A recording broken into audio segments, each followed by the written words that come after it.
The wand that wouldn't break, a different final battle. The Great Hall is broken and full of 0002. 0002, smoke, shattered stone, scorched banners, bodies on the flagstones where feasts used to be, and in the center of it all, standing alone beneath the ruined hourglasses, Harry Potter holds the Elder Wand, not snapped, not surrendered, still warm in his hand. What if, in this exact moment, he doesn't break it? What if instead of the quiet, canon choice we know, the boy who lived turning his back on ultimate power, Harry feels the wand humming in his palm and hesitates? The curses have barely faded from the air, Voldemort's body is still cooling on the floor, and for the first time in his life, he isn't outmatched, outgunned, or out of time. He is the most powerful wizard alive.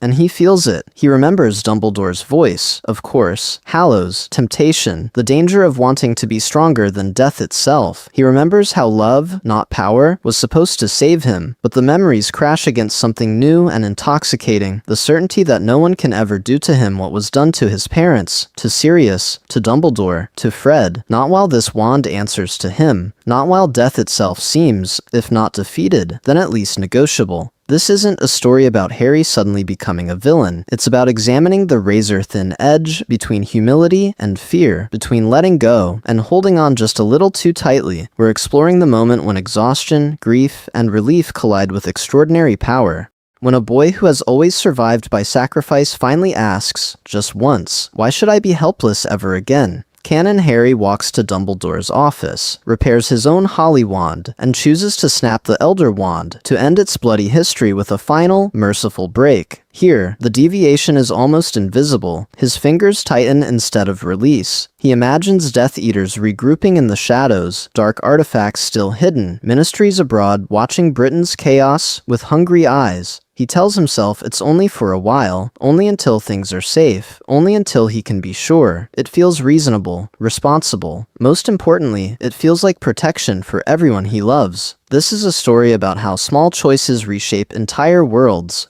About what happens when the symbol of resistance becomes the undisputed master of the deadliest wand ever made. When courage meets trauma, when love meets fear, when the boy who lived decides that power is something worth fighting for too. Around him, the survivors begin to stir. McGonagall's voice rises, hoarse but steady. Ron is looking for his family. Ginny is running to her mother. Hermione is scanning the hall, eyes already on Harry, already searching his face for the next decision they'll face together. No one notices the tiniest flick of his wrist. Harry does not raise the Elder Wand high. He does not snap it. Instead, he slips it into his sleeve, the ancient wood vanishing against torn robes as the first rays of morning pierce the smoke. The war they think is over has ended. The real story is only just beginning. Not a betrayal of canon, but a darker reread. For a heartbeat, no one sees the choice, but we do. We see the moment where canon bends, not because Harry suddenly stops being Harry, but because the weight on his shoulders finally tips a different way. This isn't a story about rejecting canon Harry's goodness. It's about examining what was always there in the text. The boy who shouted in Dumbledore's office, who cast Cruciatus in a white-hot rage, who walked into the forest ready to die so no one else would. What if that same boy, with all that anger and all that love, looks at the Elder Wand and thinks, quietly, desperately, I might need this, not for glory, for protection, for control in a world that has always controlled him. To understand what he's actually holding on to, we have to pause and remember the Elder Wand's lore. This is not just a powerful wand, it is the Death Stick, the unbeatable wand, the first Hallow. Its allegiance shifts not only through killing, but through defeat, through a single successful disarming, which means Harry is now a living invitation to every ambitious witch and wizard in the world. Its history is written in betrayal. Antioch Peverell murdered in his sleep, owners cut down in alleys and battlefields, Gregorovitch robbed, Grindelwald disarmed, Dumbledore dying with it in his hand. Dumbledore, who mastered almost everything, never truly trusted himself with it. He believed no one could wield the Elder Wand without being, in some way, wielded by it. That's the shadow Harry is stepping into. So the emotional stakes shift, sharply. Canon gives us Harry laying the wand to rest, walking away from ultimate power to embrace a normal life, love, and the simple magic of raising a family. Here, we're exploring the opposite trajectory, the kind hero who cannot put down the deadliest wand ever made. Imagine walking out of Hogwarts not just as the boy who lived, but as the undisputed most powerful wizard alive. While the Ministry is fragile, the courts are full of collaborators, and frightened parents are whispering, "At least Harry Potter has the Elder Wand. They depend on him, they fear him, and he knows it." This is a story about that tension, trust versus control, protection versus domination, love versus power. Does Harry become a new Dumbledore, the quiet center of a world that always looks to him for decisions? Or does the constant pressure, the endless challenges, the knowledge that a single disarming could unleash the Elder Wand on someone far worse, push him towards something more profound and more terrifying? A slow slide into becoming the very kind of Dark Lord he swore to destroy. For canon purists, stay with us. We'll examine this timeline using Rowling's own rules: wand lore, Hallows mythology, political fallout, and the relationships we already know. Harry, Ginny, Hermione, Ron, all of them remain themselves. The difference is this one extraordinary choice, this one hidden motion of Harry's hand. From here, everything that follows has to feel like it could have always happened. And most importantly, we'll ask, when love and power cannot walk away from each other, which one finally wins? The roadmap from boy who lived to master of death. So where does that one hidden motion of Harry's hand actually take us? What if the boy who walked away from the Elder Wand in canon instead steps forward, closes his fingers around it, and refuses to let go? Not because he's suddenly power hungry, but because he cannot bear the thought of anyone else misusing it ever again. That is our central thesis. Keeping the Elder Wand doesn't instantly corrupt Harry. It doesn't turn him into Voldemort overnight. This isn't a story about a dramatic heel turn where the boy who lived becomes the next Dark Lord. This is a story about slow pressure. About how absolute power, held by someone who always wants to protect, begins to reshape his choices, his relationships, and, quietly but relentlessly, the entire post-war order of the wizarding world. To trace that, we're exploring 4 main axes. First, Harry's evolving relationship with power itself, from seeing the Elder Wand as a necessary safeguard, to using it as a tool, to finally confronting what it means to be the only wizard no one can realistically defeat. Second, the political fallout at the Ministry and beyond, as Kingsley, McGonagall, and foreign ministers realize that the hero they love is now the single greatest magical force on the planet. Third, the impact on the people closest to him, Ginny, Hermione, Ron, whose bond with Harry is tested every time he reaches for that wand instead of their hands. And finally, the fate of the Deathly Hallows, and whether Harry becomes a new kind of Dumbledore, or something more profound, a different kind of Master of Death entirely. We'll examine all of this in eras, because power doesn't change a life in one moment. It settles in over years. We begin in the immediate aftermath of the Battle of Hogwarts. Broken stone, broken wands, and a boy who quietly pockets the most dangerous one ever made. Then, the first year after the war, when rogue Death Eaters, dark artifacts, and a fragile ministry make it almost reasonable for Harry to keep using the Elder Wand just this once. After that, we move into his early Auror years, where every successful mission with the unbeatable wand makes him harder to argue with, harder to restrain, harder even to imagine without it. From there, the lens widens. International tensions rise when other countries realize the Elder Wand never went back to myth, treaties, alliances, whispered threats. How do you negotiate with Britain when Britain has Harry Potter? And finally, we reach Harry's endgame. Not an explosion of evil, but the quiet, terrifying question of what it means to actually be Master of Death, and what it costs him to finally decide the Hallows' fate. Most importantly, we'll keep this emotionally intimate. This isn't a story about Harry goes dark. It's about Harry waking up next to Ginny, feeling her love and her fear coiled together. About Hermione watching him cast spells no one should be able to cast, wondering if the boy she trusts can stay himself. About Ron joking through the tension until the laughter finally breaks. We'll move back and forth between cinematic vignettes, Harry at a tense international summit, Harry alone with the wand in Grimmauld Place, and our commentary, always asking, what does this choice cost Harry, and what does it cost everyone who loves him? That's where we go next. Power, love, and the wand between them. So when we say Harry walks out of Hogwarts with the Elder Wand still his, we're not just changing a prop in his hand, we're changing every heartbeat of his closest relationships. Because what if the boy who always wanted to be ordinary now walks into every room as a quiet god?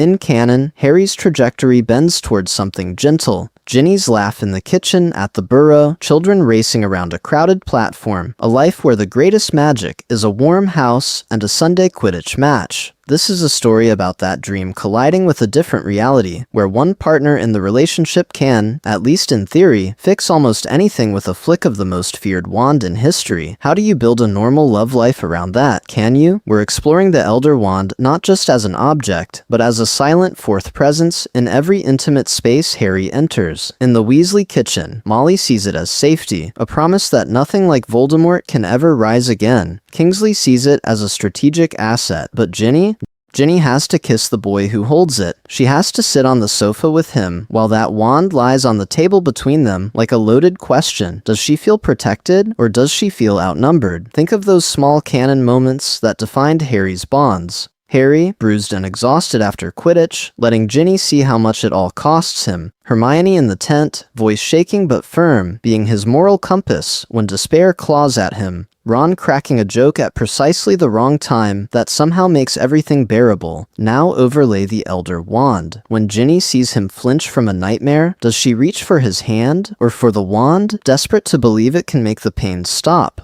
When Hermione watches him reach for it after bad news, does she see comfort or the beginning of a dependency Dumbledore once feared in himself? Most importantly, every choice to use it or not use it becomes an intimate test. Who dares to touch the Elder Wand without asking? Ron, on a bad day, might snatch it up just to prove he's not afraid, then hand it back too quickly, heart pounding. Hermione might refuse to lay a finger on it, drawing a line. She will hold Harry, but not his power. Ginny might trace the carvings once, memorize the feel, then decide she hates that she knows it so well. This isn't a story about Harry turning dark overnight, it's about something more profound. The slow, relentless question that creeps into every shared glance and every whispered argument. Can you still see just Harry when he is, undeniably, the master of death's own wand? Can you argue with him, break up with him, forgive him, love him, without that power tilting the scales? Or does the Elder Wand mean that, even in his most private moments, Harry Potter is never just a boy in love, but a legend you have to survive? We'll examine what happens the first time that legend walks into real conflict at home, and what breaks when someone finally says the quiet part out loud. From theory to story, stepping into the alternate timeline. So now, instead of hovering above the chessboard, let's step onto it. Up to this point, we've been talking in theories and trajectories and political fallout, but what if we actually walk the halls with him? From here on, we're exploring the reimagined timeline, step by step, following Harry as he keeps the Elder Wand and tries, desperately, to still be himself. This isn't a story about abstract power. This is a story about what that power feels like in his hand when the shouting has stopped and the silence finally hits. We're calling this first arc Year Zero, the day after the battle. Not Year 1 of some grand new era, Year 0. The moment when everything is both over and not over at all. When Voldemort is dead, but the rubble hasn't been cleared. When the legend has won, but the boy underneath hasn't slept. Emotionally, this is ground zero for Harry's bond with the Elder Wand, and for his connection to everyone who watched him walk into the forest and somehow return. So what does that actually look like? From this point, we'll move in a rhythm, dramatized scenes from Harry's perspective, then we'll pull back and analyze how the Elder Wand bends each outcome just a little. We'll examine how a healing spell lands too cleanly, how a repaired wall in Hogwarts feels almost alive under his touch, how a single casual shield charm from Harry is stronger than anything most Aurors manage at their peak. Tiny differences that, added together, become something more profound, because at the heart of Year Zero is a boy split cleanly in two. On one side, there is the Harry who wants to disappear, to finally have a life that looks almost normal. Quidditch in the sun, late breakfasts at the Burrow, a quiet, ordinary love with Ginny that doesn't have the whole world watching. On the other, there is the Harry who looks around the shattered Great Hall and feels responsible for every broken stone, every orphaned child, every frightened first year staring at him like he's already the next Dumbledore. Which side wins when the most powerful wand ever made is humming in his grip and refuses to be just another piece of wood? Pattern interrupt. It's not the Ministry that reaches him first. We end this section not at a press conference, not in Kingsley's new office, but right back where the war closed. Dawn is creeping through the high windows of the great hall, turning dust motes to gold. The dead have been moved, but the air is still heavy with what they cost. Harry stands there, elder wand still in his hand, expecting chains of duty and law to come marching through the doors. They don't. Instead, it's Ron, pale and exhausted. Hermione, eyes red but fierce. Ginny, hovering like she's afraid to touch him and afraid not to. Before the ministry, before the newspapers, before the international rumors about the Master of Death, Harry has to face the people who love him. And most importantly, he has to decide whether he can stand in front of them, wand blazing with legend, and still be just Harry. That's where Year Zero truly begins. Dawn in the Great Hall, the secret. He doesn't share. Dawn doesn't so much arrive in the Great Hall as bleed in through the shattered windows, a thin gray light that makes everything look unreal. The floating candles are guttering, dripping wax like slow tears, some hanging at odd angles where spells shook the ceiling. Smoke clings to the rafters. The air tastes of ash, of metal, of blood and burnt stone, and something singed and sour that will always mean war. We're exploring the moment after victory that canon barely lingers on, the moment when the cheering fades, when the dead are counted, when the boy who lived is just a boy standing in a ruined hall with a secret burning against his skin. Harry moves through the rows of bodies and blankets like he's walking underwater. Every step is heavy, every breath a decision. The elder wand lies along his forearm, hidden up his sleeve, the polished wood pressed to his wrist. Its weight is wrong and right at the same time, comforting like armor, terrifying like a curse. Most importantly, he can feel it paying attention, as if power itself is awake and listening. He kneels by the Weasleys, by Lupin and Tonks, by Fred. The smells are worse here. Spell burn, sweat, the sweet cloying note of blood gone tacky on stone. Hands grip his robes. People murmur his name, thank him, bless him. He hears none of it clearly, because under every touch there's that other awareness, the wand humming faintly, eager, alive. When he finally sees Ron and Hermione, they're half collapsed on a bench near the doors, shoulders touching, faces gray with exhaustion. Ron is on his feet in an instant, crossing the space in 3 stumbling strides. He pulls Harry into a hug that is all bone and shaking force, like he's afraid Harry might vanish if he lets go. You did it, Ron breathes into his shoulder. We did it. It's over, mate. It's actually over. Harry hugs him back, hard, careful to keep his right arm pinned, sleeve tight against the hidden wand. This is a story about victory, yes, but also about what victory costs when it comes hand in hand with extraordinary power. Hermione is slower to rise. She stands, watching him, eyes already cataloging injuries, assessing, analyzing. That's always been their bond. When chaos meets logic, when courage meets brilliance, when two people who've survived the impossible together try to make sense of what comes next. She steps into him, and then she's in his arms too, small and fierce and shaking. I thought, her voice breaks. She starts again. I saw you fall. I thought I'd lost you. You didn't, he says into her hair. I'm here. For a suspended heartbeat, they simply breathe together. Then, her gaze drops, almost absently, to his belt, to the empty holster where his wand should be. We know Hermione. We know how fast she thinks. Her eyes flick back up to his, sharp, questioning, and Harry feels his stomach lurch. He lies by omission. It broke, he says quickly. In the forest. He doesn't mention the other wand, the older wand, cool against his skin. He doesn't mention that the holster is empty on purpose. Hermione doesn't argue. She doesn't nod either. She just looks at him for a fraction too long, like she's filing the discrepancy away for later, like she's already asking herself, what if the story he's telling isn't the whole truth? And then Ginny is there. She doesn't rush him. She approaches like he's fragile glass, eyes rimmed red, freckles stark against her pale skin. The smell of smoke is in her hair when she steps close. When her hand reaches for his, her fingers brush his sleeve. They find the hard, unmistakable line of wood hidden beneath the fabric. Harry flinches. It's tiny, just a twitch, just a breath caught wrong, but Ginny feels it. She freezes, her grip tightening, brown eyes snapping to his with sudden, sharp awareness. What's that? Her voice is low, rough, too quiet for anyone else to hear over the background murmur of the hall. Nothing, he says too fast. Just my arm. It's sore. She doesn't believe him, not entirely. We can see it in the way her mouth presses thin, in the way her hand stays on his sleeve, like she's weighing whether to push, whether to pull the truth out of him by force. But she lets it go, for now. Later, when the Weasleys call her back, when Ginny steps away with one last searching look, Harry turns and finds Hermione watching him, not his face this time, his right arm.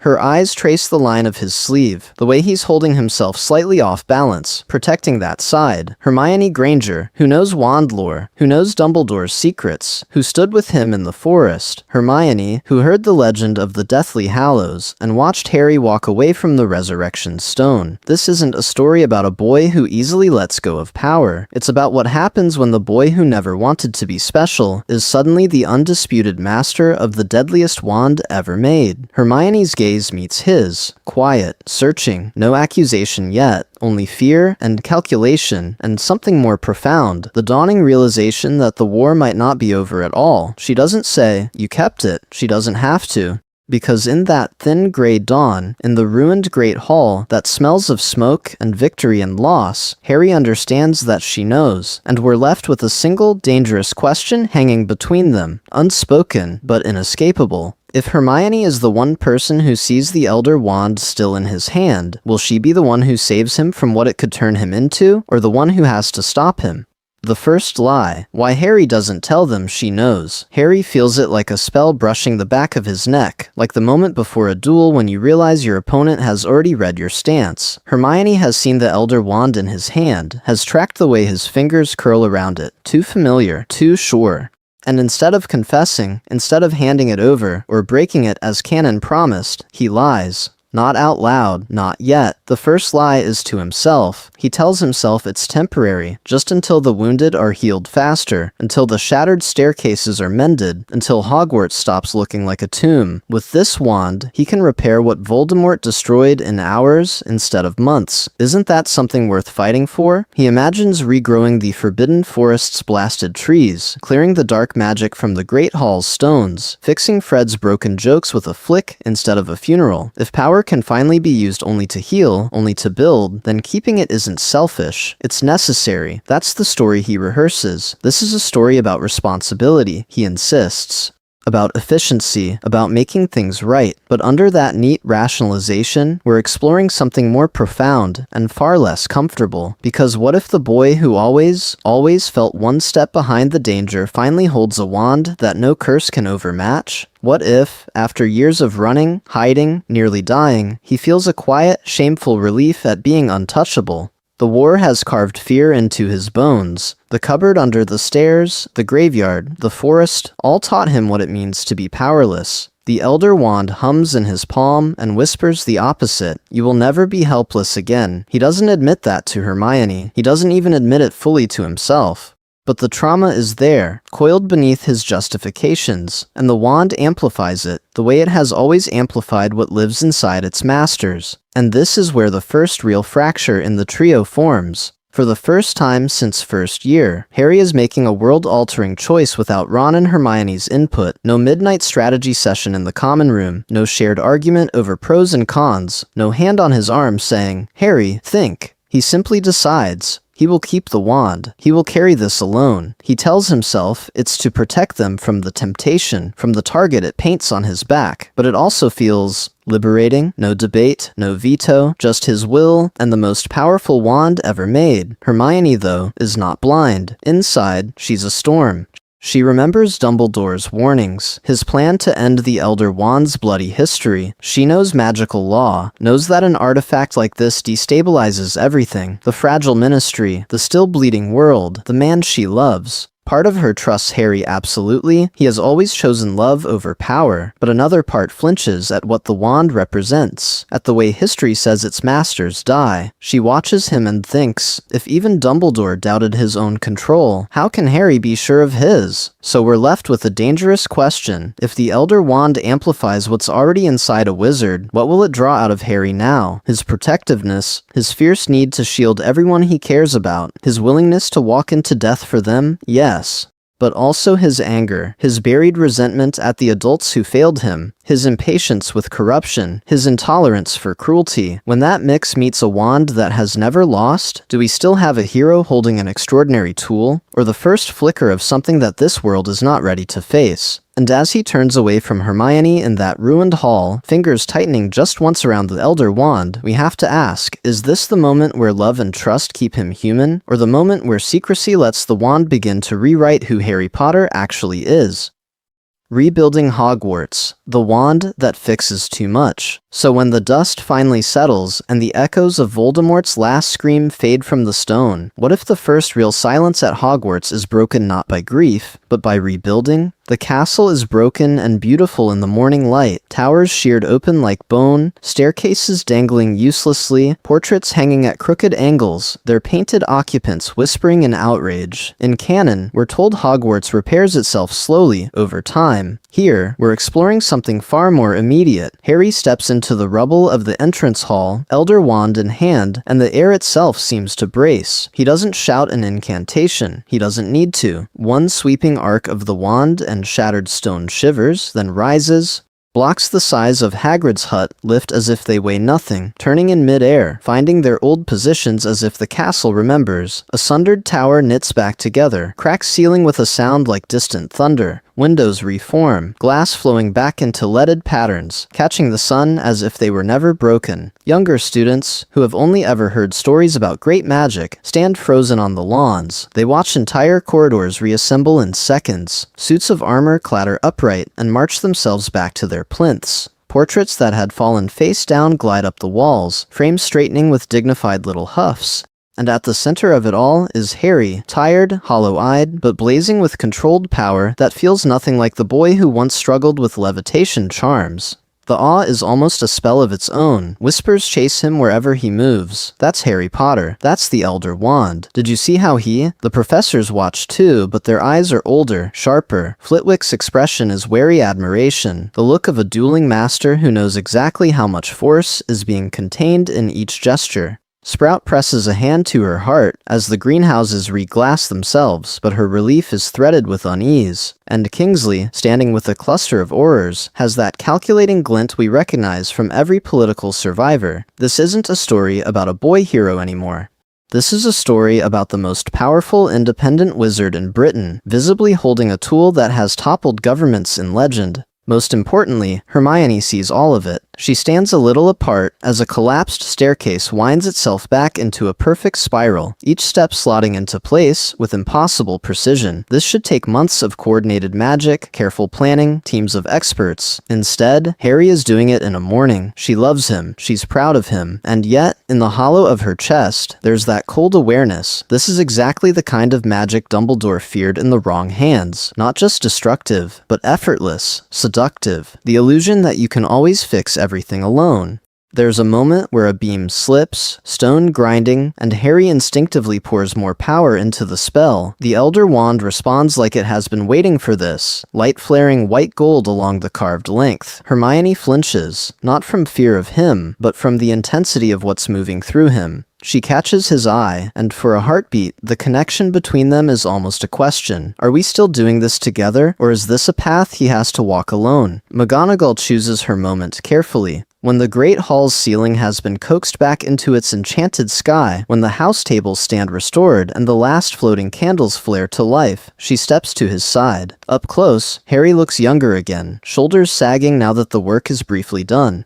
"Potter," she says softly, not in her headmistress voice, but in the voice of the woman who watched him grow up in these corridors. "You have given Hogwarts back to us." She lets that gratitude sit between them, real and heavy. Then, very deliberately, her eyes drop to the Elder Wand. "May I ask what you intend to do with that wand once all this is finished?" It's the question everyone is too polite, or too afraid, to voice. Kingsley's gaze flickers over. Hermione goes still. Even the nearest portraits lean in. Harry swallows. For a second, we can feel him reaching for the old, clean answer. Break it, bury it, walk away. But the castle around him hums with his magic, with the proof that this power can heal as well as harm, that it can rebuild what war tried to erase. How do you throw that away when people are still bleeding, still homeless, still haunted? He looks at McGonagall, at Hermione, at the students who are already taking for granted that when something is broken, Harry will fix it. His fingers tighten around the wand. For now, he says slowly, it's helping. It's not a promise. It's not a plan. It's a placeholder, a non-answer that satisfies no one fully, least of all Harry himself. Because once the world has seen you wield a legend to put towers back in the sky, how easily can you ever lay it down again? And in that quiet uncertainty, as Hogwarts stands whole but not yet healed, the real battle over what this wand will make of him has only just begun.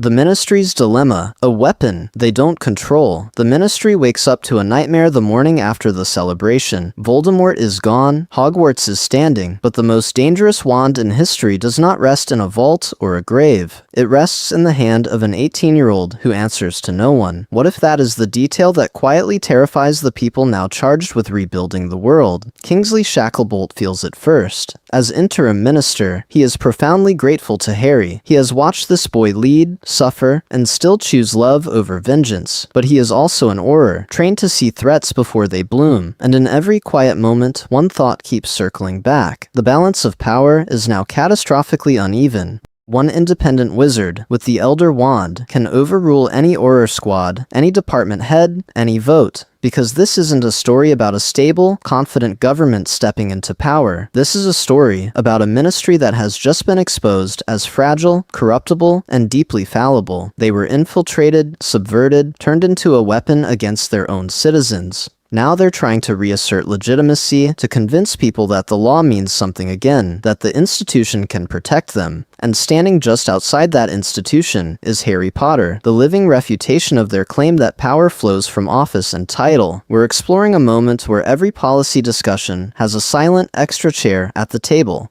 In closed-door meetings, Kingsley's advisors argue in low, urgent voices. Some insist they must recruit Harry, bring him inside the system, make him an Auror commander or special envoy, wrap his extraordinary power in official robes. Others, more cautious or more afraid, urge something colder, pressure him to surrender the Elder Wand for public safety, to place it under ministry seal before its legend invites fresh chaos. Here, the legal gray becomes a chasm. There is no canon statute that governs Deathly Hallows, no clause that says, if you happen to master a myth, you must hand it over. To write such a law now would be transparent. It would look like fear. It would look like the same old ministry trying to control the very boy who saved them when their rules failed. And Kingsley knows. Turn public opinion against them at this moment, and the whole fragile structure might crack. Pattern interrupt. What if Harry simply says no? No to a rank, no to a title, no to a confiscation order. Suddenly, every future decision in Wizarding Britain has to be made with a quiet second calculation. If this goes wrong, if unrest spreads, if a new dark figure rises abroad, what might Harry do? Will he intervene? Will he abstain? Will he, with that wand, redefine the limits of state power without ever setting foot in the ministry atrium? Most importantly, as long as he keeps the Elder Wand, Kingsley isn't just managing policy. He's managing a relationship with a young man whose bond to the law has always been personal, not institutional. And that tension, held politely in place for now, is something worth fighting for, or fearing, depending on which side of the minister's desk you sit on. Ginny, Harry, and the shadow between them. So while Kingsley is measuring laws and letters, somewhere much quieter, something more profound is starting to crack. Because power is never just political for Harry, it's personal. It walks with him into the places that were supposed to be safe. What if we follow him not into a courtroom, but into the ruins of the Gryffindor common room, long after the cheering has faded and the dust has settled? The fire is gone. The hearth is a blackened mouth, bricks scorched, armchairs overturned like fallen chess pieces. Harry and Ginny pick their way through the wreckage together, alone for the first time in what feels like years, trying to reclaim a pre-war connection that used to be effortless. This isn't a story about strategy or policy. This is a story about two people who survived the extraordinary and are suddenly face to face with the ordinary again. Ginny watches him as he rights a chair with his foot, as he stares at the empty fireplace like it might judge him. There's pride there, at first. Sharp, fierce pride. He saved saved them all. Of course he did. Of course the most powerful wand in existence chose him. How could she not feel that rush when she remembers him walking out of the forest alive? But then her eyes drift, as they always do now, to the wand at his hip. Not the familiar holly and phoenix feather she used to tease him about, the Elder Wand, the legend, the thing he never actually mentions. We could sit, she offers, voice soft, as if loud words might wake the castle. She reaches, automatically, for his wand, the way she used to when they practiced jinxes together. Her fingers close around polished wood, and everything in her goes cold. It feels wrong, too heavy, too knowing, as if the wand itself is aware of her touch and unimpressed by it. Before she can even process the sensation, Harry snatches it back, movement too quick, too defensive. Don't, he says, and the word is out before he can shape it into something gentler. We're exploring a fracture that doesn't explode. It hairlines. Ginny blinks, pulls her hand to her chest, and the silence between them rearranges itself. In canon, this is where they might joke, where she might call him noble and stubborn, and kiss him until the war feels far away. Here, the Elder Wand sits between them like a third presence, like an accusation. I thought you were using your old one again, she manages. The holly. It's complicated, Harry answers. He doesn't explain that the Elder Wand answers more cleanly, that its power feels like finally breathing after years underwater. He doesn't explain that every time he considers locking it away, something in him whispers that the world isn't finished needing him. Ginny studies him, really studies him, and remembers why she fell in love with him in the first place. Not because he was the chosen one, because he was the boy who put other people first, who hated attention, who wanted a family dinner more than a statue in the atrium. She loves his stubborn, ordinary heart, but with that wand in his hand, it's harder to see where Harry ends and the legend begins. This isn't you, she says quietly. Or, it didn't used to be, he flinches. I'm still me. Then when is it enough, Harry? Ginny asks, eyes bright, voice barely above a whisper. When do you let yourself stop fighting? And he has no honest answer, only the weight of the Elder Wand in his palm, and the terrible unspoken question of what it will cost them if he never finds one. Hermione's line in the sand. He has no answer for Ginny, but the question doesn't vanish. It follows him out of the common room, down stone staircases, into the quiet places where, in canon, the war finally loosened its grip. What if, in this timeline, the person who refuses to let that question die isn't his girlfriend, or a headmistress, or a minister, but Hermione Granger, the girl who has always believed that rules, history, and hard-won wisdom are something worth fighting for? Because Hermione knows the Hallows. She didn't just hear the tale, she dissected it. She remembers Xenophilius's madness, the way Dumbledore warned that the Elder Wand twists even the best intentions. This isn't a story about Hermione suddenly becoming reckless with legend. This is a story about the brightest witch of her age, realizing that the most dangerous artifact in magical history now lives in the hand of the boy she loves, and that both of those truths are equally, excruciatingly real. We're exploring a Hermione who walks the Burrows garden at dusk, the air smelling of smoke and damp earth, rehearsing arguments under her breath. She trusts Harry more than anyone, but she almost trusts Dumbledore's warnings as much. When courage meets brilliance, when love meets law, when loyalty meets living legend. Which side does she stand on? The conversation, when it finally happens, isn't a shouting match. It's worse. It's quiet. They're in a shadowed corner near the orchard, away from the kitchen windows, away from Ron's wary glances and Ginny's hurt eyes. Harry is turning the Elder Wand between his fingers. Like a habit he hasn't admitted is a habit, Hermione watches every movement. Harry, she says, and her voice is steady in that particular way. That means she is barely holding herself together. We need to talk about the wand. He tries to joke, just a little, but it dies quickly. You sound like McGonagall. I sound like someone who has read every account of the Elder Wand that still exists, she replies, and who remembers that every master of it dies violently. Every one. Dumbledore thought no one could wield it safely. Not even him. Here's the line in the sand. She doesn't ask him to show off, or to promise he'll only use it for good. She calmly, firmly asks him to consider destroying it, or hiding it so completely that even he cannot reach it easily. She lays out plans, unplottable vaults, layered Fidelius charms, international protections, because of course she has already thought through 10 different contingencies. But most importantly, she tells him the part that isn't about history at all. I'm not just afraid of what it could do to the world, she says, eyes searching his. I'm afraid of what it's already doing to you, to your judgment, to your ability to accept that you can't fix everything. What if that is the first time anyone has ever asked Harry Potter to accept a limit he could, with this wand, actually break? If Hermione is the one person willing to say no to his power, what happens to their bond if he chooses the wand over her advice? Do they fracture, slowly, along that fault line in the months to come? Or does this become the moment where Harry has to decide what kind of legend he is willing to be? We'll examine that choice next. A Duel in the Ruins, the first challenge. We'll examine that choice next, and we do on a night when the question stops being theoretical. The courtyard is half ruins, half repair, caught between wars and classrooms.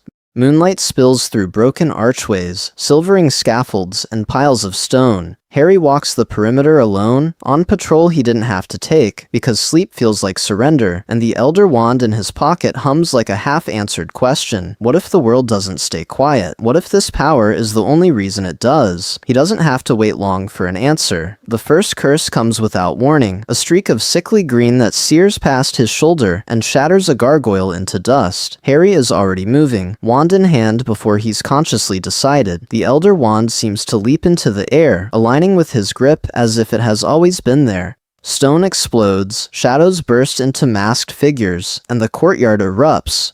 4, 5, 6 of them, robes scorched, but masks intact, the last believers in a dead man's gospel. At their center, a narrow-faced wizard with wild eyes and a voice that carries over the chaos. The Wand of Destiny doesn't belong to a half-blood upstart, he screams. It belongs to one who understands its legend. Harry barely hears him. Spells are already flying, violet and blue and blinding white, ricocheting off columns, carving molten lines into flagstones. The duel is cinematic in a way that would have horrified first-year Harry. It is almost beautiful, almost, because the Elder Wand doesn't just answer him, it anticipates him. He thinks shield, and the air becomes a translucent wall that drinks curses like rain. He flicks to disarm, and 3 wands rip free at once, spinning toward him in a shower of sparks. He aims to stun, and the red light crashes through their defenses as if their magic is made of paper. With his Holly Wand, these were choices. Efforts, desperate calculations. With this wand, it feels like breathing. Too easy, far too easy. One Death Eater slams into a pillar and crumples, motionless. Another screams as the flagstones beneath his feet buckle and heaves him backward. Harry doesn't remember casting that. The Elder Wand moves with terrifying speed and precision, exaggerating every instinct, turning every half-formed thought into reality. Most importantly, it makes victory feel inevitable, until there's only one left. The fanatic is on his knees, mask cracked, wand blasted from his hand, dust and blood streak his face. He's still reaching, not for his own wand, but toward Harry's, fingers clawing at the air as if proximity alone might change allegiance. "Kill me," he rasps, "or I'll keep coming. Someone always will." This is the moment, mercy or finality, a choice that isn't in any Auror manual, a choice Dumbledore warned him about without ever quite saying the words. If he stuns this man, the legend lives. If he ends him, the legend grows darker. The Elder Wand hums, eager, almost warm. Harry's hand trembles. For a heartbeat, the killing curse sits on his tongue like a remembered taste. Expelliarmus, he whispers instead, pointless but necessary, as if he has to prove to himself that this is still who he is. A final blast of force throws the man backward. His head strikes stone with a sickening crack. Silence falls. The courtyard is a battlefield again, bodies strewn across broken rock, some groaning, some utterly still. Harry stands alone in the center, chest heaving, the Elder Wand alive in his grip, vibrating with an almost sentient thrill, and he isn't alone. Ginny stands in the archway, hair loose, eyes wide, having seen just enough to understand that this isn't a story about a boy who got lucky in a graveyard. This is a story about a man who can level a courtyard in seconds. Their eyes meet. Between them hangs the smell of scorched stone, the echo of almost murder, and something more profound, the fear that love might not be enough to hold this power in place. We're exploring what happens when that fear doesn't go away, because this duel, it's only the first test, and the next one won't be in the ruins of Hogwarts. Mercy, fear, and the legend growing around him. The next morning, the duel already feels like legend, not to Harry. To him, it is ash in his mouth, a replay of screams and light and the sickening ease with which the Elder Wand answered him. But to everyone else, it is a story. And stories, in this world, are almost as dangerous as curses. We'll examine both branches of that moment, because what if the spell he cast had ended differently?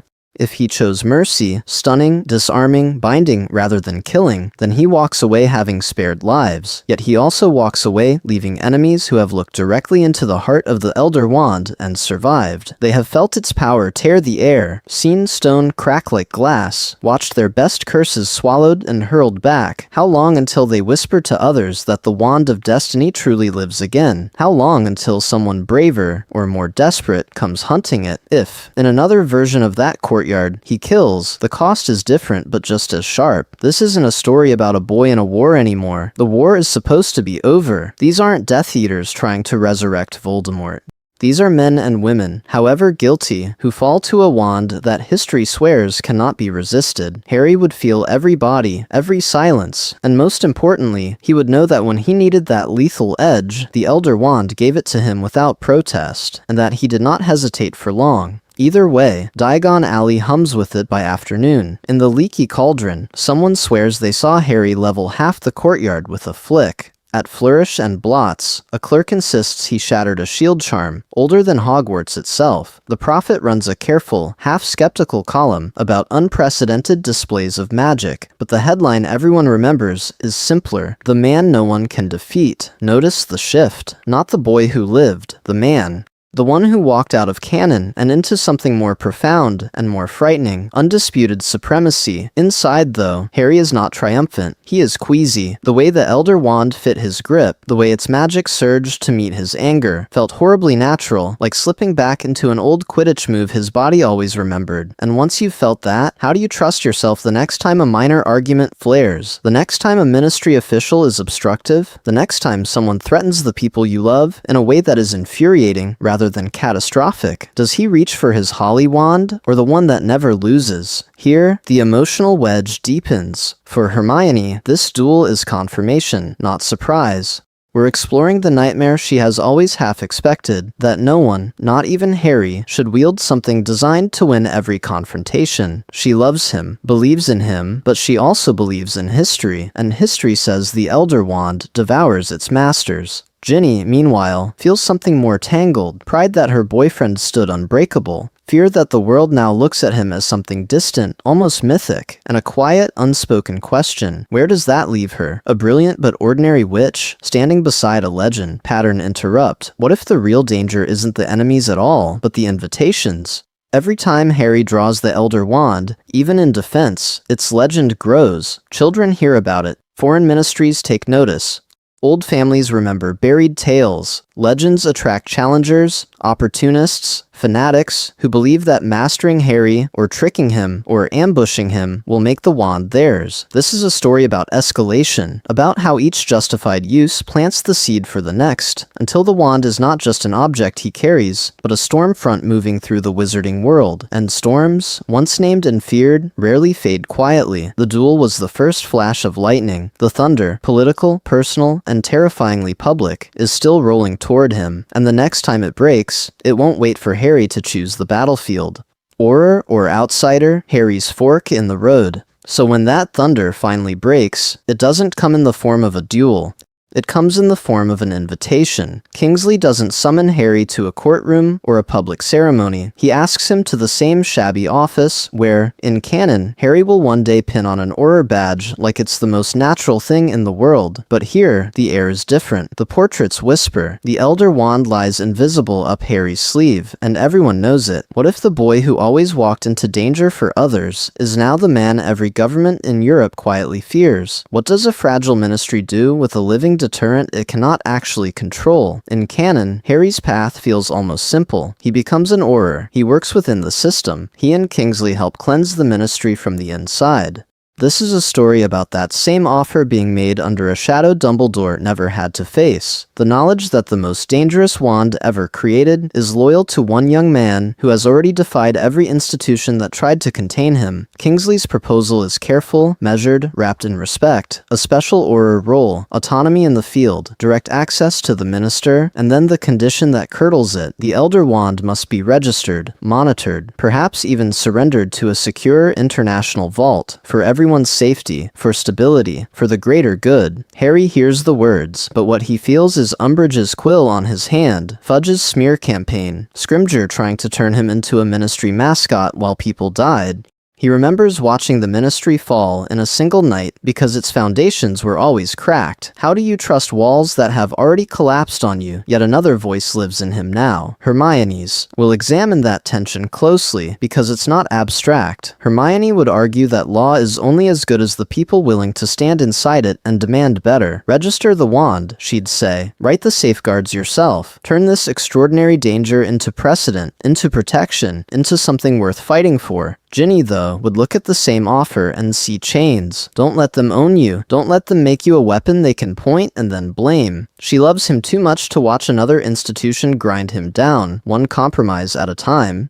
So when Harry finally answers Kingsley, it's with a compromise that satisfies no one. He will train with the Aurors. He will work to rebuild, to hunt the remnants of Voldemort's world, but he will not surrender the Elder Wand, and he will not fully disclose where it is kept. The Ministry may have Harry Potter. It will never quite have mastery over the power he carries. Most importantly, that decision leaves him standing with one foot inside the system and one foot forever outside it, and that split is where the next fracture in his life will open.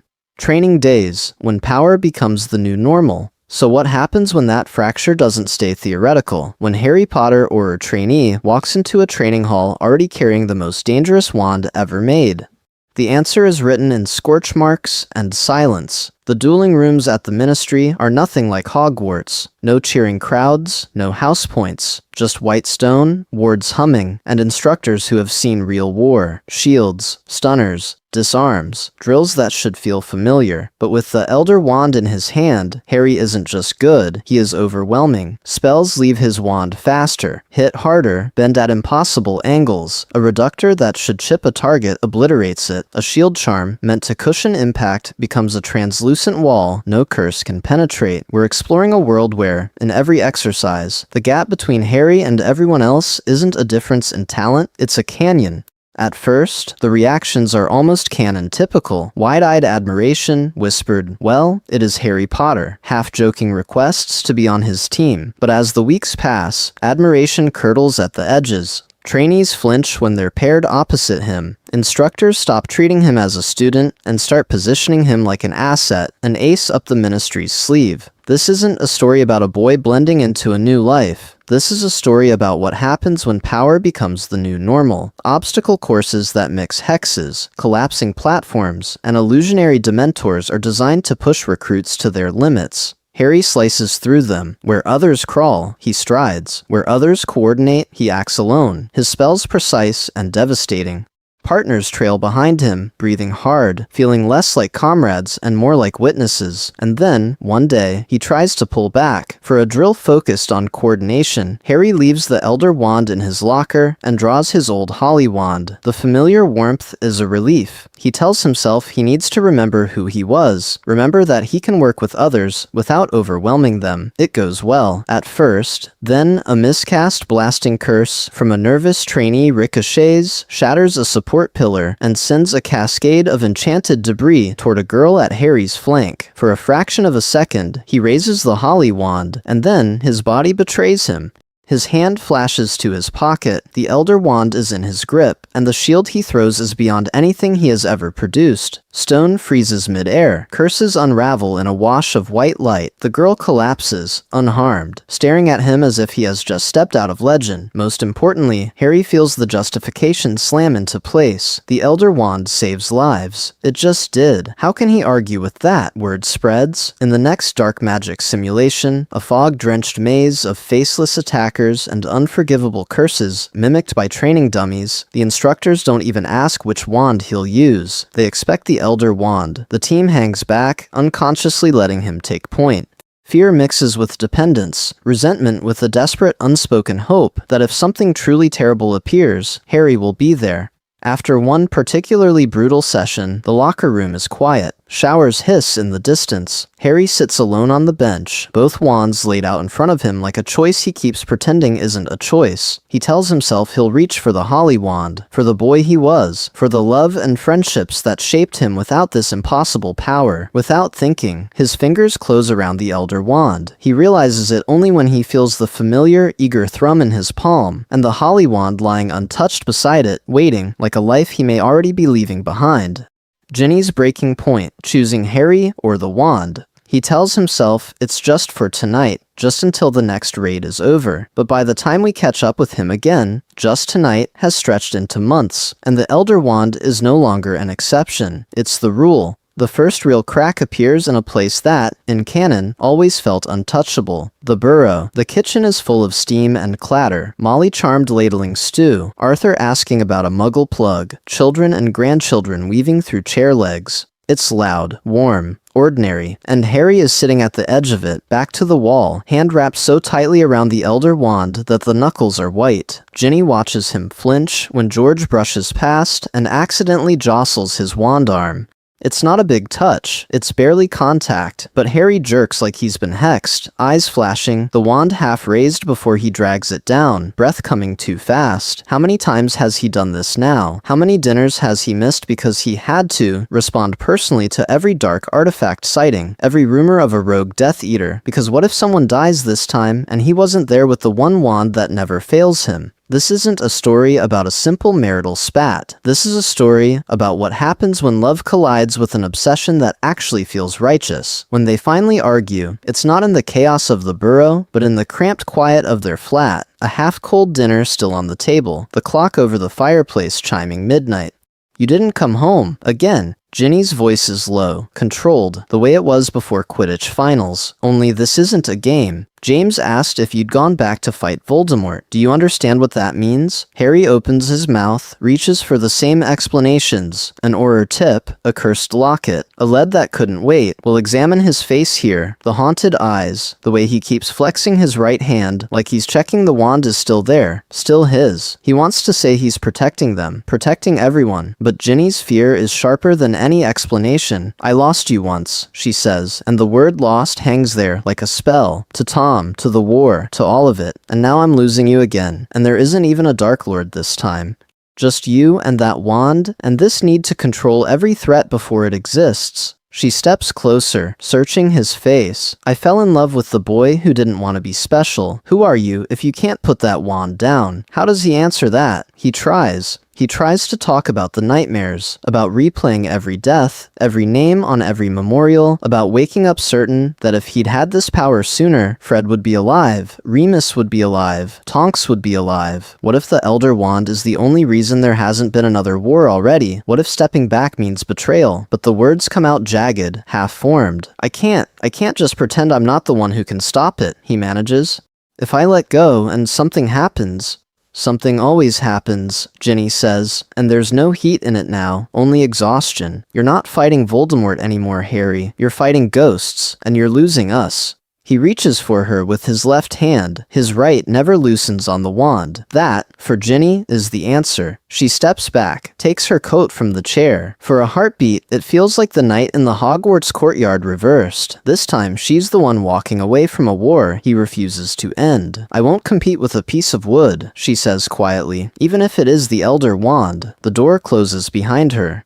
Harry stands in the silence, the most powerful wand in history thrumming eagerly in his grasp, and for the first time, he realizes he might have just lost something more profound than any duel, and the wand is still in his hand when the next emergency Patronus flies through the window. Hermione's counter-offer, a different kind of partnership. The Patronus dissolves, silver light fading into the cramped little kitchen, and when the last wisp is gone, Hermione is still there, not leaving, not flinching from the wand in his hand. What if, she says quietly, the problem isn't that you have it, but that you have it alone. This is the moment the story tilts. Ginny walked away from the Elder Wand. Hermione walks toward it. More precisely, she walks toward Harry, toward the impossible tangle of his trauma and his power, and she refuses to pretend those things can be separated. Where Ginny's love draws a line in the sand, her or the wand, Hermione's love draws a circle around all three of them and says, "Then we change the rules."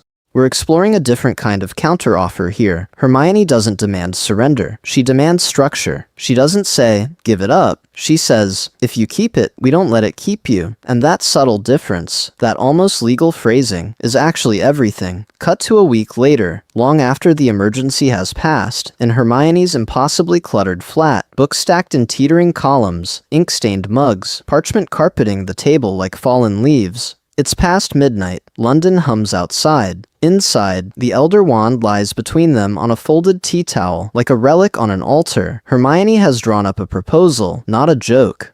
A literal framework for ethical use of the Elder Wand, 3 scrolls deep, cross-referenced with obscure international magical law and Dumbledore's private notes she copied at school, safeguards, usage logs, a binding vow that Harry will never cast unforgivables, never use the wand for personal gain, never act without at least one trusted witness. She wants shared knowledge. She'll learn its history with him, document every spell it amplifies, record every side effect.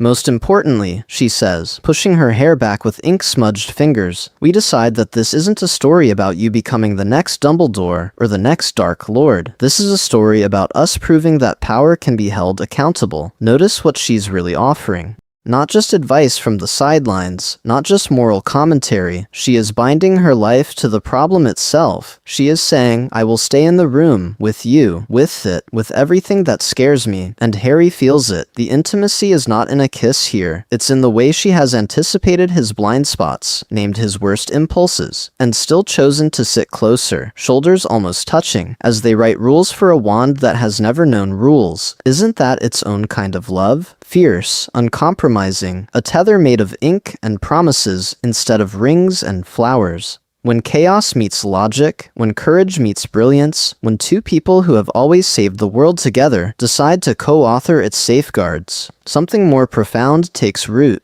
Pattern interrupt. This looks like policy. It's actually romance, because as the weeks pass, their Elder Wand Charter becomes the thing they return to after every crisis, every ministry argument, every sleepless night. They annotate it, argue over clauses, revise after they make mistakes. The project becomes their shared language, and we have to ask, does this new center of gravity, this constant, intense collaboration, start to eclipse the old trio dynamic? Where Ron once shared jokes and strategy, now he walks in on whispered debates over magical ethics, on Harry and Hermione bent over parchment, hands brushing as they reach for the same quill.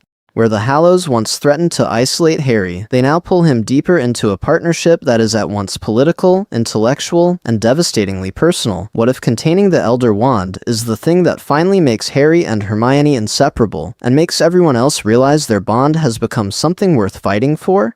The ethics of a super wand. Can rules save a soul? So what happens when that partnership tries to tame the most untamable wand in history? When love and logic sit down across from ultimate power and attempt, quite literally, to write rules that might save a soul? Hermione is the one who insists they start with ink and parchment. This isn't a story about impulse. This is a story about deliberate choice.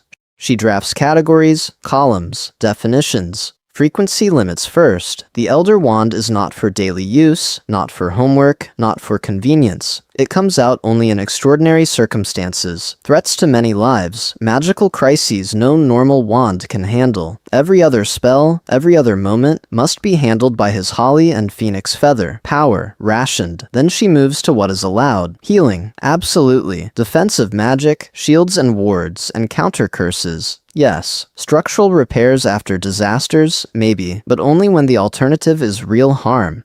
She writes no in a firm, unshaking hand beside anything that smells of domination. No obliviation with the Elder Wand, no compulsions, no legilimency, and an absolute ban on the unforgivable curses. even in war, even in desperation. If the wand amplifies everything, then it must never amplify the worst parts of anyone. Harry agrees. In principle, he always does, at first. But then Hermione starts testing the rules against their history, and that's when the cracks appear. Would these limits have stopped him from saving Gabriel in the lake if the Triwizard Magic had fought him? From stunning Fenrir Greyback a split second faster before he mauled Bill? From blasting Bellatrix away from Ginny in the Great Hall? We're exploring the uncomfortable truth that Harry's instinct is utilitarian. If breaking a rule saves someone, how can the rule be right? He doesn't like that word, utilitarian, but Hermione uses it anyway, softly. We'll examine, she says, whether the greater good is just Grindelwald's phrase, or a temptation that lives in all of them. Is it ever ethical for one person to hold power no one else can check, even if that person is Harry Potter, the boy who actually walked into death to save everyone? Or does the very absence of accountability make every decision suspect, no matter how pure the intent? In arguing, Harry is forced to articulate his values more clearly than he ever has.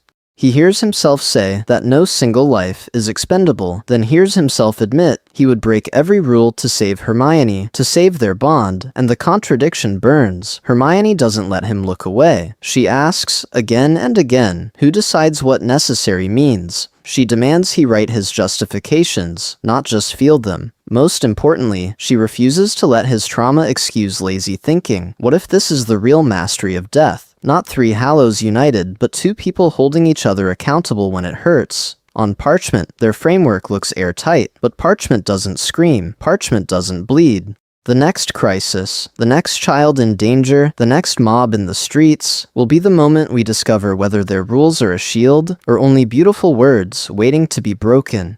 A new crisis. Dark magic in the Shadows parchment doesn't bleed, but Nocturne Alley does. A few years after the Battle of Hogwarts, Britain looks calm if you only glance at the headlines. The Prophet runs features on rebuilding, on inter-house Quidditch leagues, on the golden age of peace. Kingsley keeps promising, but in the cramped, crooked arteries of Nocturne Alley, something new is whispering. A black lacquered box no one can quite describe the same way twice. A curse that clings to the air like smoke, and a word we recognize immediately, Horcrux. Not literally, of course. That's the Ministry line. Nothing to indicate soul magic, the official reports say. No sign of you-know-who's methods. But in backrooms and Auror briefings, the comparison is explicit. An artifact that feeds on fear. A relic that reacts when people speak Voldemort's name. What if this is the first echo of a new philosophy of terror? Not one madman's obsession with immortality, but something more profound and systemic. The Ministry is still under-resourced, still patching holes from the last war. Trials drag on. International cooperation is fragile. Most importantly, the public needs to believe the nightmare is over. So, publicly, the message is simple. Routine investigation. No cause for alarm. Privately, there's Harry. We're exploring a world where the Elder Wand never left his hand. In closed-door meetings, nervous department heads lower their voices when they say his name. If it escalates, we have Potter. The Elder Wand has become the unspoken clause at the end of every risk assessment. When protocols fail, when an Auror squad isn't enough, when no one wants another Order of the Phoenix, there is always the boy who lived and the wand that never loses. This isn't a story about a hero riding in to save the day on command. It's about the slow, suffocating realization that he has become the system's last resort. Harry hears the rumor of the artifact and feels the pattern click into place with sickening familiarity, strange magic, frightened children, a government that can't quite cope. Evil did not die with Voldemort, it adapted, and the weapon he kept to prevent the rise of another Dark Lord may now be the only thing standing between the world and a new catastrophe. Hermione refuses to let that be the whole story. In the cramped briefing room, as senior Aurors trade uneasy glances, she cuts through the murmurs. "We investigate first," she says. We analyze the curse structure, track provenance, test containment. We do not walk in waving the Elder Wand at an unknown object that might be designed to respond to it. Some of the younger Aurors bristle. It's so tempting, isn't it? To skip the fear, skip the waiting, skip the funerals, and just let Potter handle it. Let the most powerful wizard alive point the most powerful wand ever made and end the threat in a single, extraordinary moment. And then, the intelligence report lands. Field agents in Nocturne have observed something terrifying. The artifact reacts violently to powerful magic. Ward's buckle, Patronus's scream. One experimental curse caused the box to pulse, to reach, to taste the caster's wand. Early readings suggest a disturbing correlation. Older, stronger wands provoke stronger surges. And the analyst's final note chills everyone in the room. If the legends of the Deathly Hallows are accurate, if the Elder Wand is truly the apex of wand lore, then this artifact will not merely respond to it, it will awaken. In this moment, Harry is forced into an impossible role. He is both the solution and the trigger. Into Nocturne, the wand that draws darkness. So what happens when the solution walks straight into the trigger? When the only wand that can subdue an artifact is also the one thing guaranteed to drive it mad. Nocturne Alley has always been dark, but now it is afraid of its own shadows. The cobblestones feel colder, the shops emptier, as if the whole alley is holding its breath, because word has spread in murmurs and half-believed gossip. Sometimes, late at night, the Elder Wand itself walks these streets in Harry Potter's hand, and every door that slams, every curtain that twitches, is someone deciding they do not actually want to find out if the legend is true. Harry moves at the center of a small Auror formation, cloak drawn tight, Hermione at his left shoulder, two senior Aurors flanking them. We're exploring a different kind of post-war patrol now, one where his presence is both shield and spark. The closer they get to the hidden shop, a boarded-up frontage between Borgin and Burke's, and a nameless apothecary, the thicker the air becomes, as if the alley itself is resisting. Wards prickle against Harry's skin, curses coil and recoil, reacting violently to the Elder Wand's invisible pressure. This isn't a story about a simple raid. It's about walking power into a place built to worship it. Each step over the threshold feels wrong. Shelves sag with cursed reliquaries. Experimental remnants scrape from shattered Horcruxes. Things even canon Death Eaters thought too unstable to keep. And there, in a glass case etched with runes that don't quite stay still, lies their target. A warped, blackened locket that hums with residual soul magic. The moment Harry enters, the room changes. The Elder Wand thrums in his grip, and the locket answers. It doesn't just react, it wakes. Runes flare blood red, chains rattle without moving, a pressure builds, like a scream with nowhere to go. What if the Master of Death has just walked into the one place that still remembers his other title, Horcrux Destroyer? The first curse erupts before anyone can speak. A lance of sickly green fire whips across the room, not at Harry, but at Hermione, drawn to the brightness of her magic as she raises her wand to shield him. For a heartbeat, Harry is back in a different corridor, watching a different green light. He doesn't think, he doesn't aim, he just lets the Elder Wand answer. The counter curse that tears from him is not in any Auror manual. It is raw, wordless, a fusion of rage and love and sheer refusal. The beam slams into the incoming curse, devours it, and keeps going. Glass explodes. Shelves detonate. Half the shop simply ceases to exist in a roar of white gold magic that leaves everyone deaf and blind. When the dust settles, the locket is a smoking crater of twisted metal. The artifact is destroyed. Victory on parchment.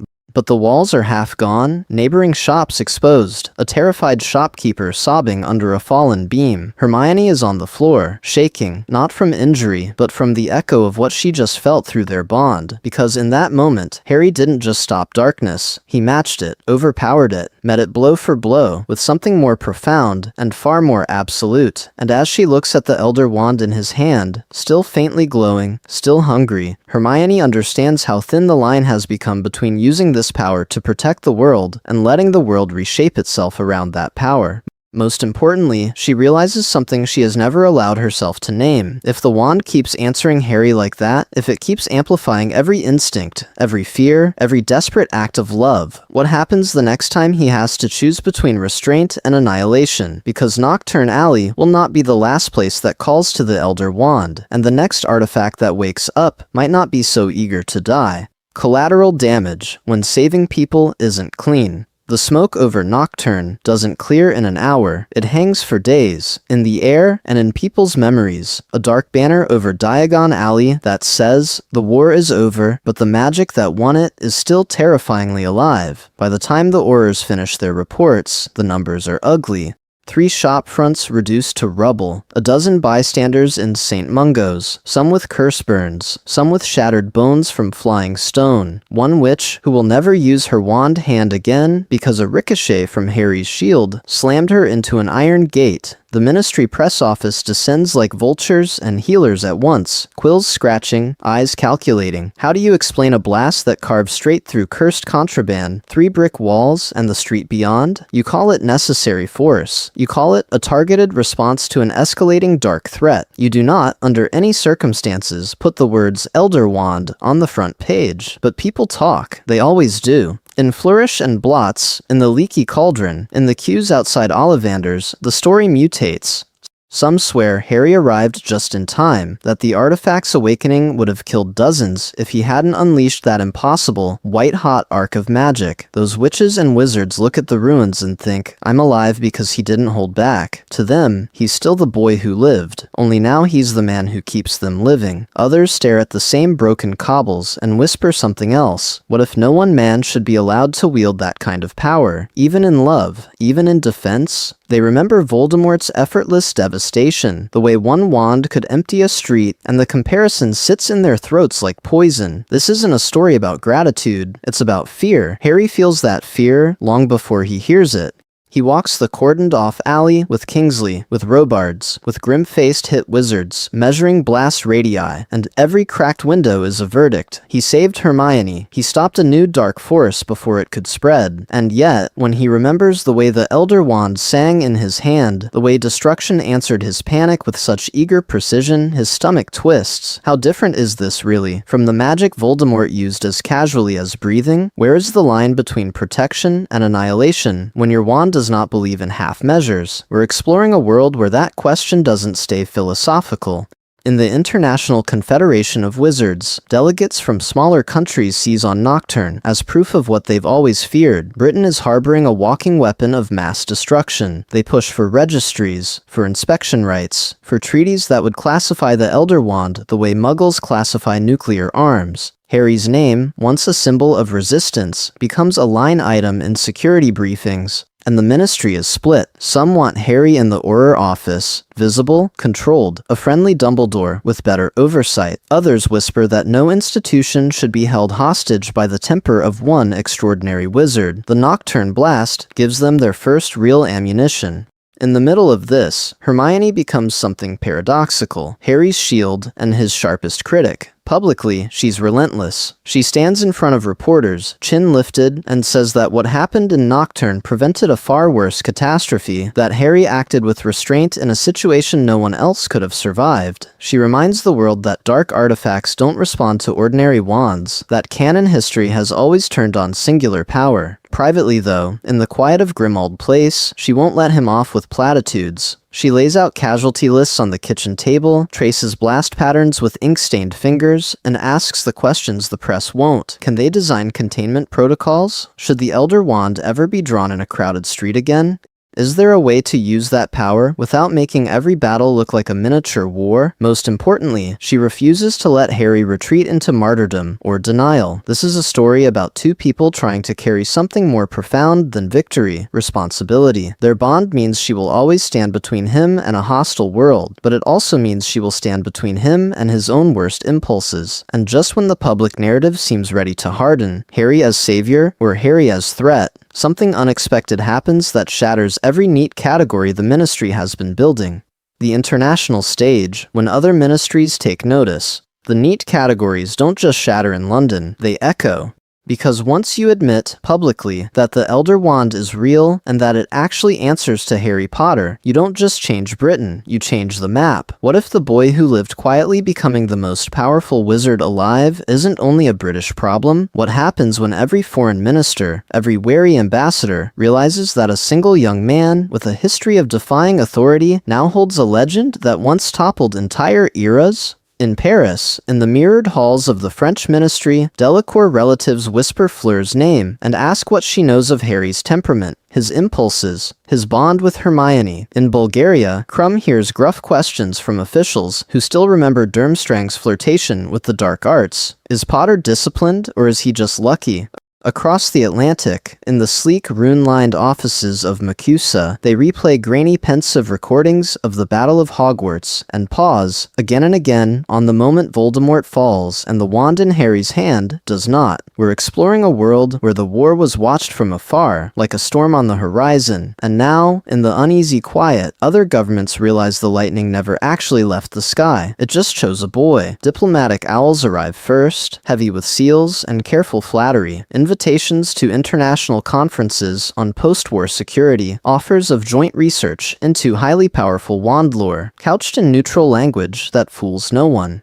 Behind closed doors, phrases like global oversight and shared custodianship are rehearsed until they sound almost reasonable. Almost. This isn't a story about faceless institutions. It's a story about how those institutions decide Harry is no longer just Harry. He is an asset, a deterrent, a potential weapon. Britain's political capital spikes overnight. Having the Elder Wand's master on their soil makes them suddenly central, suddenly indispensable. But respect curdles quickly into resentment. Why should one fragile, recently corrupted ministry monopolize a world-altering artifact? Why should one nation's hero decide the fate of a wand that has stained history on every continent? We'll examine the way this pressure bends Harry, every polite request that feels like a demand, every veiled threat that sounds like concern. He sits in stiff-backed chairs, across from visiting envoys, who never quite meet his eyes, who talk over him to Kingsley as if he's a particularly volatile magical creature. Hermione watches his shoulders tighten, watches the way his answers grow shorter, and she realizes he is being erased from his own life, replaced by a symbol the world thinks it can negotiate with. Most importantly, this new international gaze pushes him back toward the only place he still feels like a person. Late-night conversations with Hermione, parchment scattered, maps of wizarding Europe inked with question marks and what if scrawled in the margins. Together, they try to imagine a future where the wand is neither hoarded nor surrendered, where love and trust might actually restrain power, but legends invite challenges. And somewhere far from Britain, a duel gone wrong, a border skirmish, a rogue Auror with more ambition than sense, an incident flares that isn't an accident at all, it's a test. Someone has decided to find out whether the Elder Wand's allegiance can be stolen from across the sea, and when that first spell flies, the world learns that the war for the wand has only just begun. Ron's quiet resentment left behind by power. The first incident makes headlines, the second becomes a pattern, and as the world leans in toward Harry Potter and the Elder Wand, we need to lean in somewhere smaller, somewhere quieter. Back to the burrow, back to the boy who once shared a dormitory bed across from Harry's and thought that meant they'd always be on the same side of everything. Ron is a war hero. In this timeline, that doesn't change. He still destroys the locket, still comes back through the icy pond, still stands in the Great Hall with blood on his hands and love in his chest. But what if, after the dust settles, heroism isn't the currency that matters most? What if the new world is built on policy, precedent, and the politics of a wand only a handful of people can even comprehend? We're exploring a different kind of distance here. Not the slammed door, shouted argument distance of fourth year, but something more profound, the slow, almost invisible drift that happens when two people share a mission so rarefied, so technical, that a third friend can't quite follow. At the Burrow's kitchen table, or in a cramped corner of the leaky cauldron, we see it. Harry and Hermione sit opposite each other, parchment spread, prophet clippings layered with foreign dispatches. They're arguing, except it's the kind of argument that looks like a dance. If the Albanian ministry classifies the Elder Wand as a weapon of mass enchantment, Hermione begins, quill tapping. Then Shacklebolt will have to register it with the International Confederation. Harry finishes, already ahead of her, jaw tight. Their sentences overlap, fragment, reattach. Wand legislation, extradition treaties, the ethics of deterrence. It's dense, abstract, terrifyingly adult, and Ron watches, butterbeer in hand, back pressed against the wall, eyes moving between them like he's following a Quidditch play he doesn't know the rules to. He catches words, master of death, precedent, containment strategy, and they land like blows. When did their shared adventures turn into this? When did the late-night planning sessions he understood break into Gringotts, infiltrate the ministry, destroy a Horcrux, become debates about whether Harry should submit to magical oversight so the Elder Wand doesn't destabilize half the planet? This isn't a story about Ron being stupid. Canon never actually supports that. He's quick on a broom, brilliant at chess, brave in battle, but policy memos and international hearings are a different language, and Harry and Hermione are becoming fluent together. The connection they forged in war is now being translated into strategy meetings, whispered consultations, a private shorthand of looks and half-phrases that leave Ron outside the circle. Most importantly, it hits an old bruise, being last in a line of brothers, being the friend, not the chosen one, being the boy who watched Hermione's attention light up for someone else. Now, every time Harry and Hermione lean in over a clause about artifact classification, that old ache flares. Not because Harry has the wand, but because the wand has created a world only the two of them seem able to inhabit. So Ron stands at a crossroads. Does he step back, marry, work in the shop with George, build something ordinary and safe, while his best friends become the de facto guardians of magical geopolitics? Or does he finally challenge Harry directly, ask whether this extraordinary power is worth the quiet way it's unmaking their trio? When he opens his mouth that night, at the Burrow, to choose, the fireplace flares green, and a summons from the Ministry interrupts. Harry and Hermione are needed, and Ron has one breath to decide whether he's going with them or walking away. Guardian or tyrant, the line. Harry walks. Ron chooses to follow. Of course he does, but as the green flames swallow them, we can feel it. The trio is not stepping through that fireplace as equals. One of them carries a wand the rest of the world whispers about. In the weeks behind them, the pattern has already formed. The first duel in Diagon Alley, when a desperate ex-Death Eater tried to snatch the Elder Wand from Harry's hand and ended up flat on the cobblestones before he even finished the incantation. Auror training sessions, where hardened veterans stop arguing the moment Harry speaks, because the boy with the unbeatable wand has weighed in. That night in Nocturne Alley, when Harry's silent, wandless disarming charm sent 3 smugglers crashing into their own crates, and every watching witch understood there is no one else like him. Internationally, the pressure builds.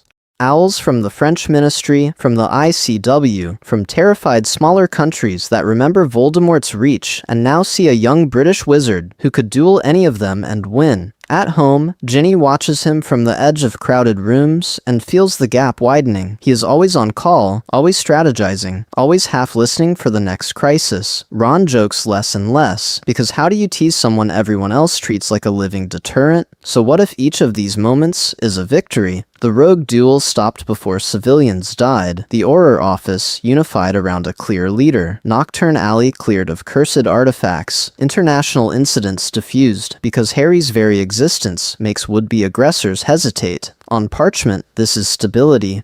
On parchment, this is peace. But this isn't a story about parchment. This is a story about what power does to the person who can't put it down. Every time a minister, an Auror, a foreign delegate defers, will follow your lead, Potter. Something subtle shifts. If everyone always looks to you, how long before you stop believing they might be right when they disagree? When Ginny argues that the Harpies deserve him in the stands sometimes, not just the Wizengamot in his schedule, it's too easy for him to think they don't see the whole board. When Ron suggests taking a risk in Nocturne without the Elder Wand, Harry's first instinct is not fear, it's irritation. Why would they choose the weaker option on purpose?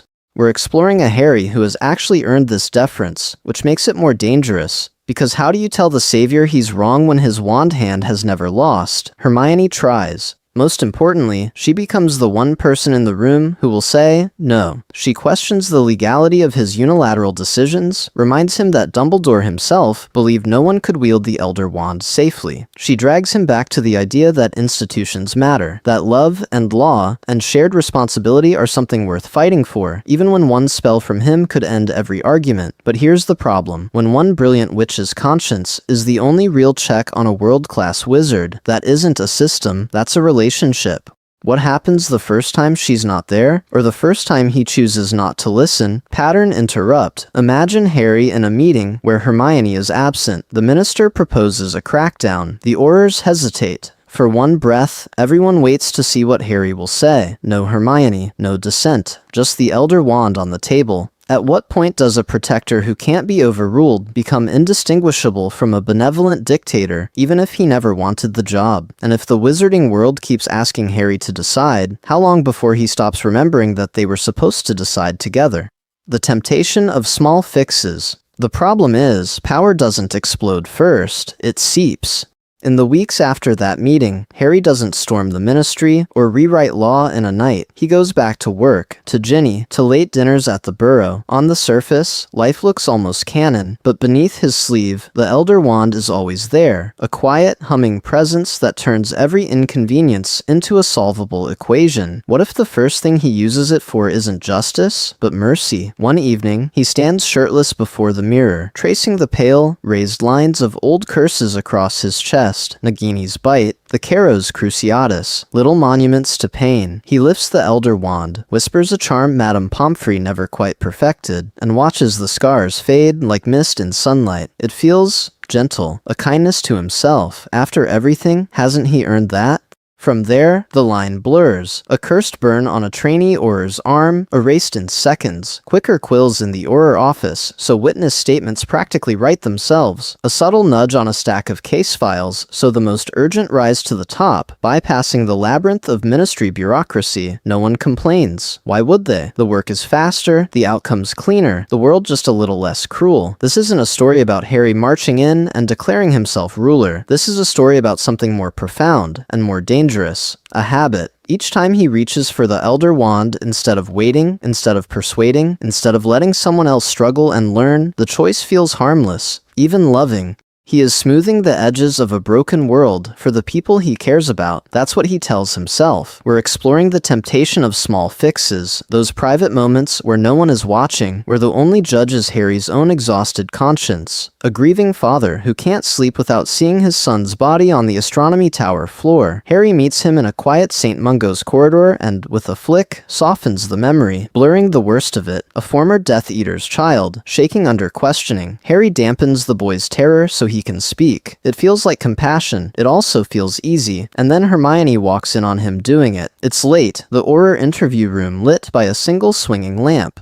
A witness sits in the chair, eyes glazed, voice calm as Harry's wand, the Elder Wand, glows at his temple. Hermione stops in the doorway, takes in the angle of Harry's hand, the blank serenity on the man's face, the way Harry doesn't even look conflicted anymore. Harry, she says, and there is alarm in that one word, because she recognizes the spell, a delicate modification, not a crude obliviate, not erasing truth, just sanding it down so it hurts less. He explains. Of course he explains. The man saw his brother die in front of him. The nightmares were crippling him. This way, he can testify without breaking.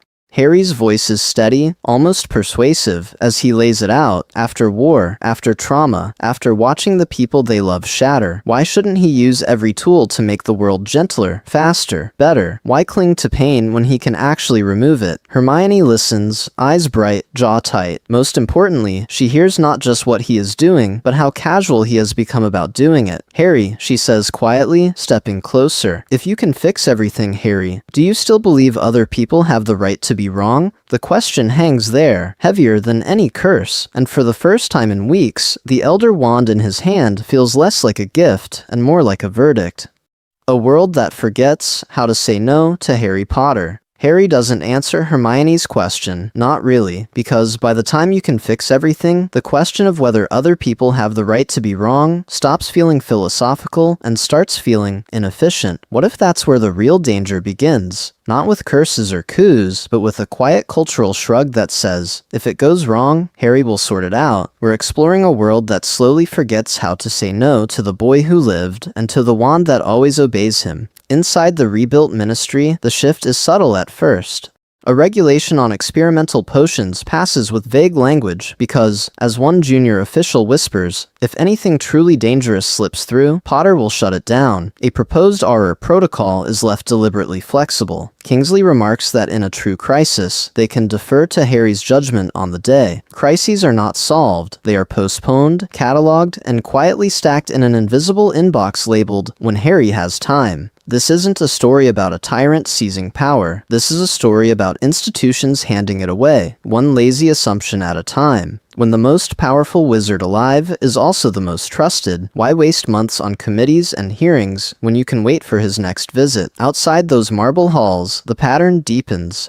At first, owls bring thank you letters, grieving families, children asking about Quidditch. Then, the tone changes. A shopkeeper in Diagon Alley writes, asking Harry to compel a landlord to lower rents. A werewolf pack begs him to overrule a local council. Parents send medical records, asking him to make St. Mungo's listen. People bypass Auror channels, Wiesengamot procedures, even basic mediation, because everyone knows whose decision will actually stick when the Elder Wand is laid on the table. We'll examine how quickly moral courage atrophies when a society can outsource it. Why risk your reputation to testify against a corrupt official if Harry can simply appear, read the truth in a memory, and end the debate? Why fight to reform unjust laws when you can trust that, in the worst cases, he'll quietly violate them for the greater good? Most importantly, what happens to you, to any of us, when we start believing that justice is a person instead of a system? That love for a single hero is a substitute for building something more profound, something worth fighting for together, even when he isn't in the room. For Harry, the cost is measured in exhaustion. Weeks blur into a procession of petitions, emergency flu calls, and late-night Patronus messages that all sound the same. We need you. Only you. He becomes against his will a one-man Supreme Court, emergency service, and moral compass. Every decision feels final. Every misstep feels catastrophic. And resentment, quiet, ashamed, but real, starts to coil in his chest. Hermione sees it first in the gaps. Empty committee chairs at reform meetings because Harry will back the right proposal anyway. Underfunded legal aid projects because surely Potter can intervene in the worst abuses. The very institutions they nearly died to restore are withering in the shadow of the Elder Wand, and as she watches Harry sag under the weight of everyone else's abandoned responsibilities, Hermione begins to fear that if they don't change course, the next Dark Lord won't need to rise. The world will have created him for itself. The Minister's ultimatum. The summons doesn't come as an owl, it comes as an order. By the time Harry steps into the minister's office, the air already feels like a verdict. Kingsley is older now, silver threading his beard. The easy warmth Harry remembers worn down into something leaner, more guarded. And we can feel it, can't we? The way years of relying on one man, with one extraordinary wand, have warped the room before a single word is spoken. The office is different from canon. Fewer whimsical portraits, more maps. Europe, the Americas, rough sketches of magical borders with pins and strings that all somehow converge on a single name, Potter, on a single object, the Elder Wand. Outside, protests flicker on the edge of the atrium. Inside, the silence is louder. Harry, Kingsley says, and it's not friendly, not hostile, it's official. Sit down. Harry doesn't. His hand rests on the Elder Wand at his belt, not threatening, just present. They both notice. We're exploring what happens when love and loyalty collide with power and fear, when the boy who was always the weapon is told, finally, that he is now the threat. Kingsley doesn't waste time. International owls, ICW delegations, whispers of unregulated super weapon from countries that once begged for Harry's help and now flinch every time the Elder Wand so much as sparks. This isn't a story about whether we trust you, Kingsley says, voice rough. This is a story about whether the world can afford to trust anyone with that. He lays out the options with the same bluntness he once used to brief Aurors before raids. First, the wand is placed in a secure, internationally governed vault, layered with protections and oaths, its use subject to a global council. Second, Harry keeps it, but submits to formal legal constraints, binding magical contracts, oversight, mandatory reporting of every use beyond routine Auror work. Third, refusal, in which case, the ICW will classify Harry Potter as a sovereign magical force, a rogue state in human form. Do you understand what that means? Kingsley asks. Sanctions, travel bans, containment measures, contingency plans. Harry laughs once, without humor. After all the battles, all the graves, is this what it comes to? The institutions he bled for drafting strategies to neutralize him? Most importantly, what if the prophecy boy, who never wanted power, is told, by the man he respects most, that his very existence has become a geopolitical problem? The betrayal hits like a curse, not because Kingsley is wrong. Harry knows deep down that he isn't. He's seen what the Elder Wand does to history. He remembers Dumbledore's warnings, the trail of dead owners, the way every duel he fights now carries a whisper of legend that is actually a target. But there's something more profound under the anger, exhaustion. The sense that the world is asking him to save it from a danger it begged him to wield. I've spent my whole life being told what I have to be, Harry says quietly. A weapon for Dumbledore, a symbol for the war. Now, state? Kingsley flinches, just once. I'm asking you to help us make sure there isn't another war." Silence stretches. The wand hums faintly against Harry's palm, as if it, too, is listening. He doesn't agree. He doesn't refuse. He just turns, cloak snapping behind him as he walks out of the office, past the maps, past the pins, past the future being planned around his absence. And as the door closes with a soft, decisive click, every ward in the Ministry seems to hold its breath, as if the building itself understands what we'll examine next. What happens when the institutions of the wizarding world start preparing, not for the next Dark Lord, but for open conflict with Harry Potter himself. Hermione's choice: stand with Harry or the law. The Ministry holds its breath. Harry and Hermione don't. They explode. The door to their borrowed office slams behind them, and for the first time since the war ended, their voices rise not together against an enemy, but against each other. What if the real fracture line in this universe isn't between Harry and the Minister, but between Harry and the one person who has always stood at his side? "You actually think they should have it," Harry says, not shouting yet, but every word edged like broken glass. "After Fudge, after Umbridge, after Scrimgeour trying to use me like a mascot, you want me to hand them the Elder Wand and trust they'll be responsible?" Hermione's eyes flash, hurt and furious. "And you actually think you should keep it? Harry, listen to yourself. You're not just Harry anymore. You're the master of the most dangerous wand in history." Dumbledore didn't believe anyone could wield it safely. "What makes you so different?" He flinches at the name. We feel that, don't we? Because in canon, Dumbledore is the warning and the shield. Here, with the wand still in Harry's hand, Dumbledore becomes a mirror Harry doesn't want to look into. "This isn't a story about me turning into Voldemort," he snaps. "I don't want power for its own sake. I want people safe. I want us safe." And this is exactly how it starts. Hermione fires back. Everyone who ever wanted power thought they were the exception, that their love, their intentions, their pain made them immune. Most importantly, if you keep it, you put a target on your back forever. The wand changes allegiance through defeat. You know what that means.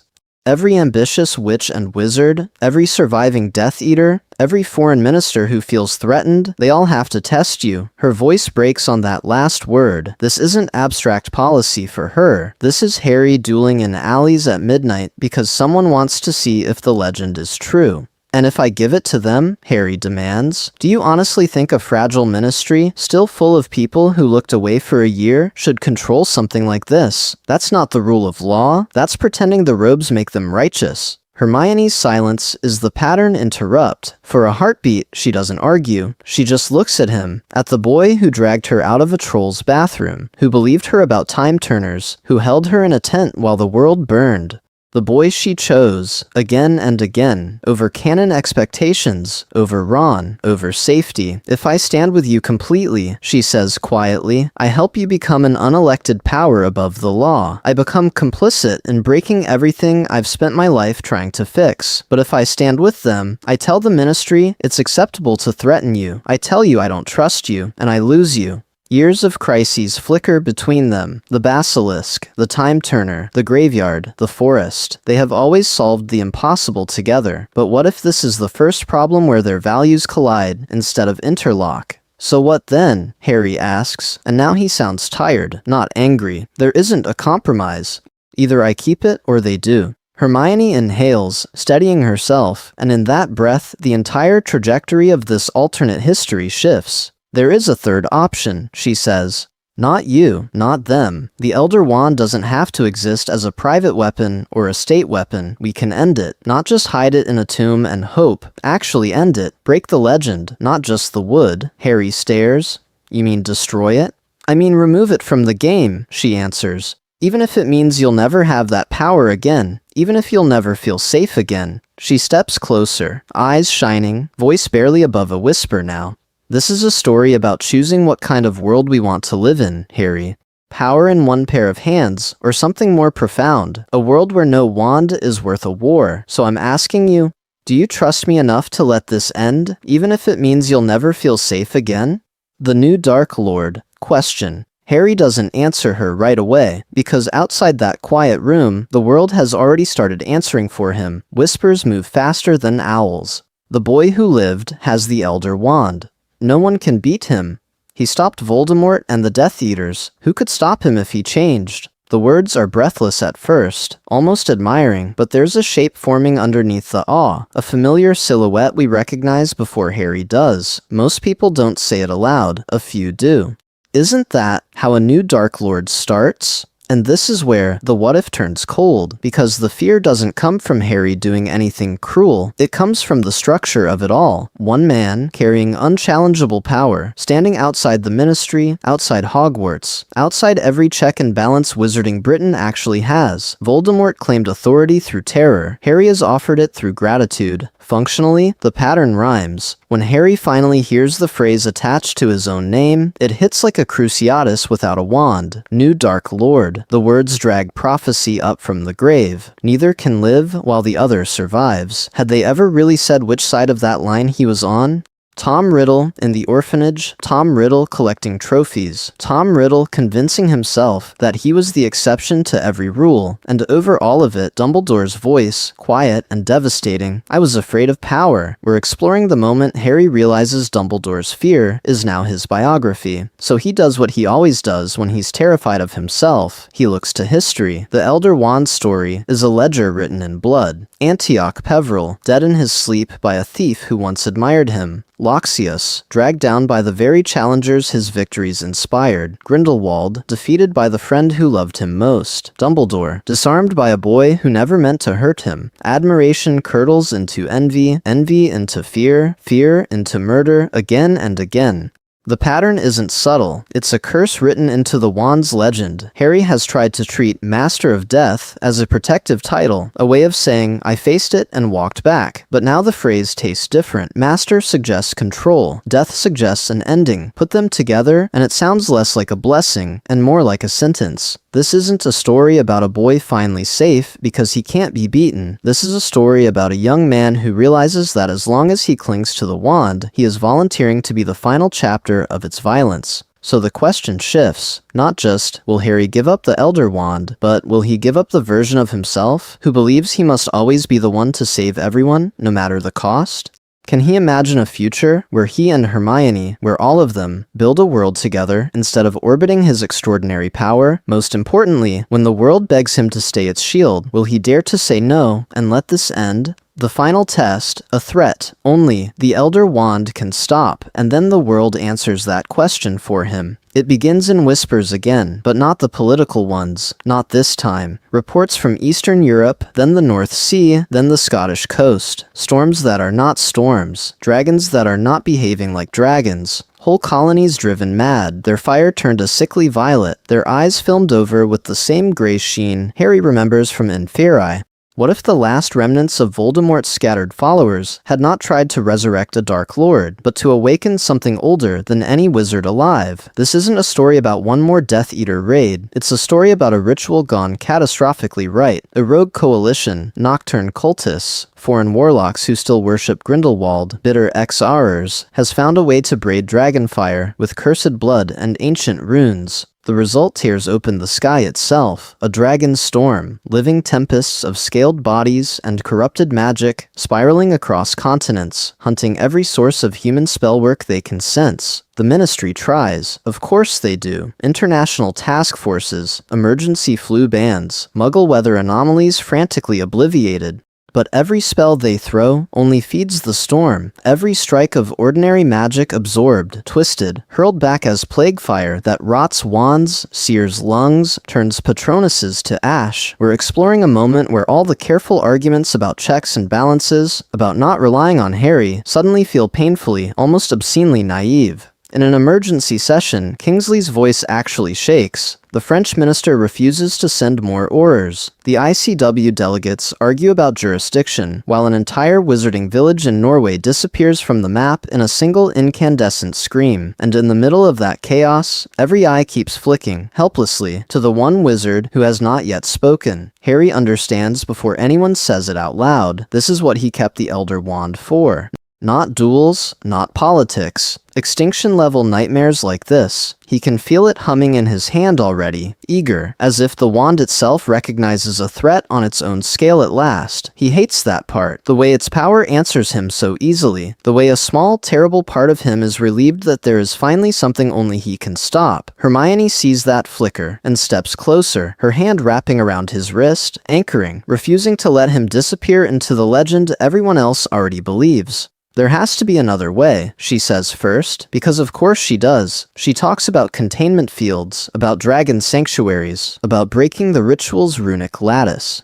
They spend a night without sleep in the war room, parchment and maps and spellbooks spread out like they're back in a Hogwarts library, only the stakes are the entire sky. By dawn, the storm has split, bearing down on both London and a Muggle metropolis across the channel. Time is gone. Options are gone. Hermione's voice is hoarse when she finally says, "If you don't use it, they die. All of them." The calculus she has always feared is suddenly brutally simple. One wand, one man's soul, against millions of lives. Most importantly, she doesn't say, "You have to." She says, "We'll find a way back from this, together." She presses her forehead to his, for one suspended, shattering moment, their bond the only thing in the room not made of panic and prophecy. And then Harry walks alone into the heart of the dragon storm. The clouds are a churning cathedral of wings and poison fire above him, the air thick with ash and the metallic taste of cursed magic. The Elder Wand is blazing in his grip, brighter than any Patronus he has ever cast, brighter than the killing curse that once rebounded and ended a war. He raises it, feeling every eye on Earth, wizard and muggle alike, turn unconsciously toward this single point of impossible light. Whatever he does next will decide the fate of their world. But it will also decide whether Harry Potter survives as a man or is finally consumed by the legend of the wand he refused to break. And when he speaks the first word of the spell that no one has ever dared attempt, the sky itself seems to hold its breath, unleashing the Elder Wand, power without restraint. And then the breath the sky is holding shatters. The spell leaves Harry's mouth as a whisper, and the Elder Wand turns it into a command. Light doesn't just blaze from the tip, it detonates, a column of white gold that spears upward, then blooms outward in a dome that swallows the battlefield. Time doesn't quite stop, but it stutters. Falling rubble hangs in the air. Curses crawl like slow-moving comets. Screams stretch into echoes. What if canon duels were only ever shadows on the wall, and this is what magic looks like when nothing holds it back? Harry walks forward through the half-frozen chaos, boots touching broken stone that knits itself whole, a heartbeat before his weight lands. With a flick, he casts a shield, and it doesn't just protect a single person, it unfurls as a translucent city of wards, layering over one another, absorbing killing curses, fiend fire, shrapnel, all of it swallowed and stilled. A dozen panicked aurors behind him feel the air warm, their lungs clear, their wounds seal, as restorative charms ride the shockwave. He is not thinking in spells anymore, he is thinking in outcomes, and the wand is translating. That's the terrifying part. The Elder Wand doesn't resist him, it anticipates him. Before his conscious mind can form the Latin, the magic is already moving, aligning, bending.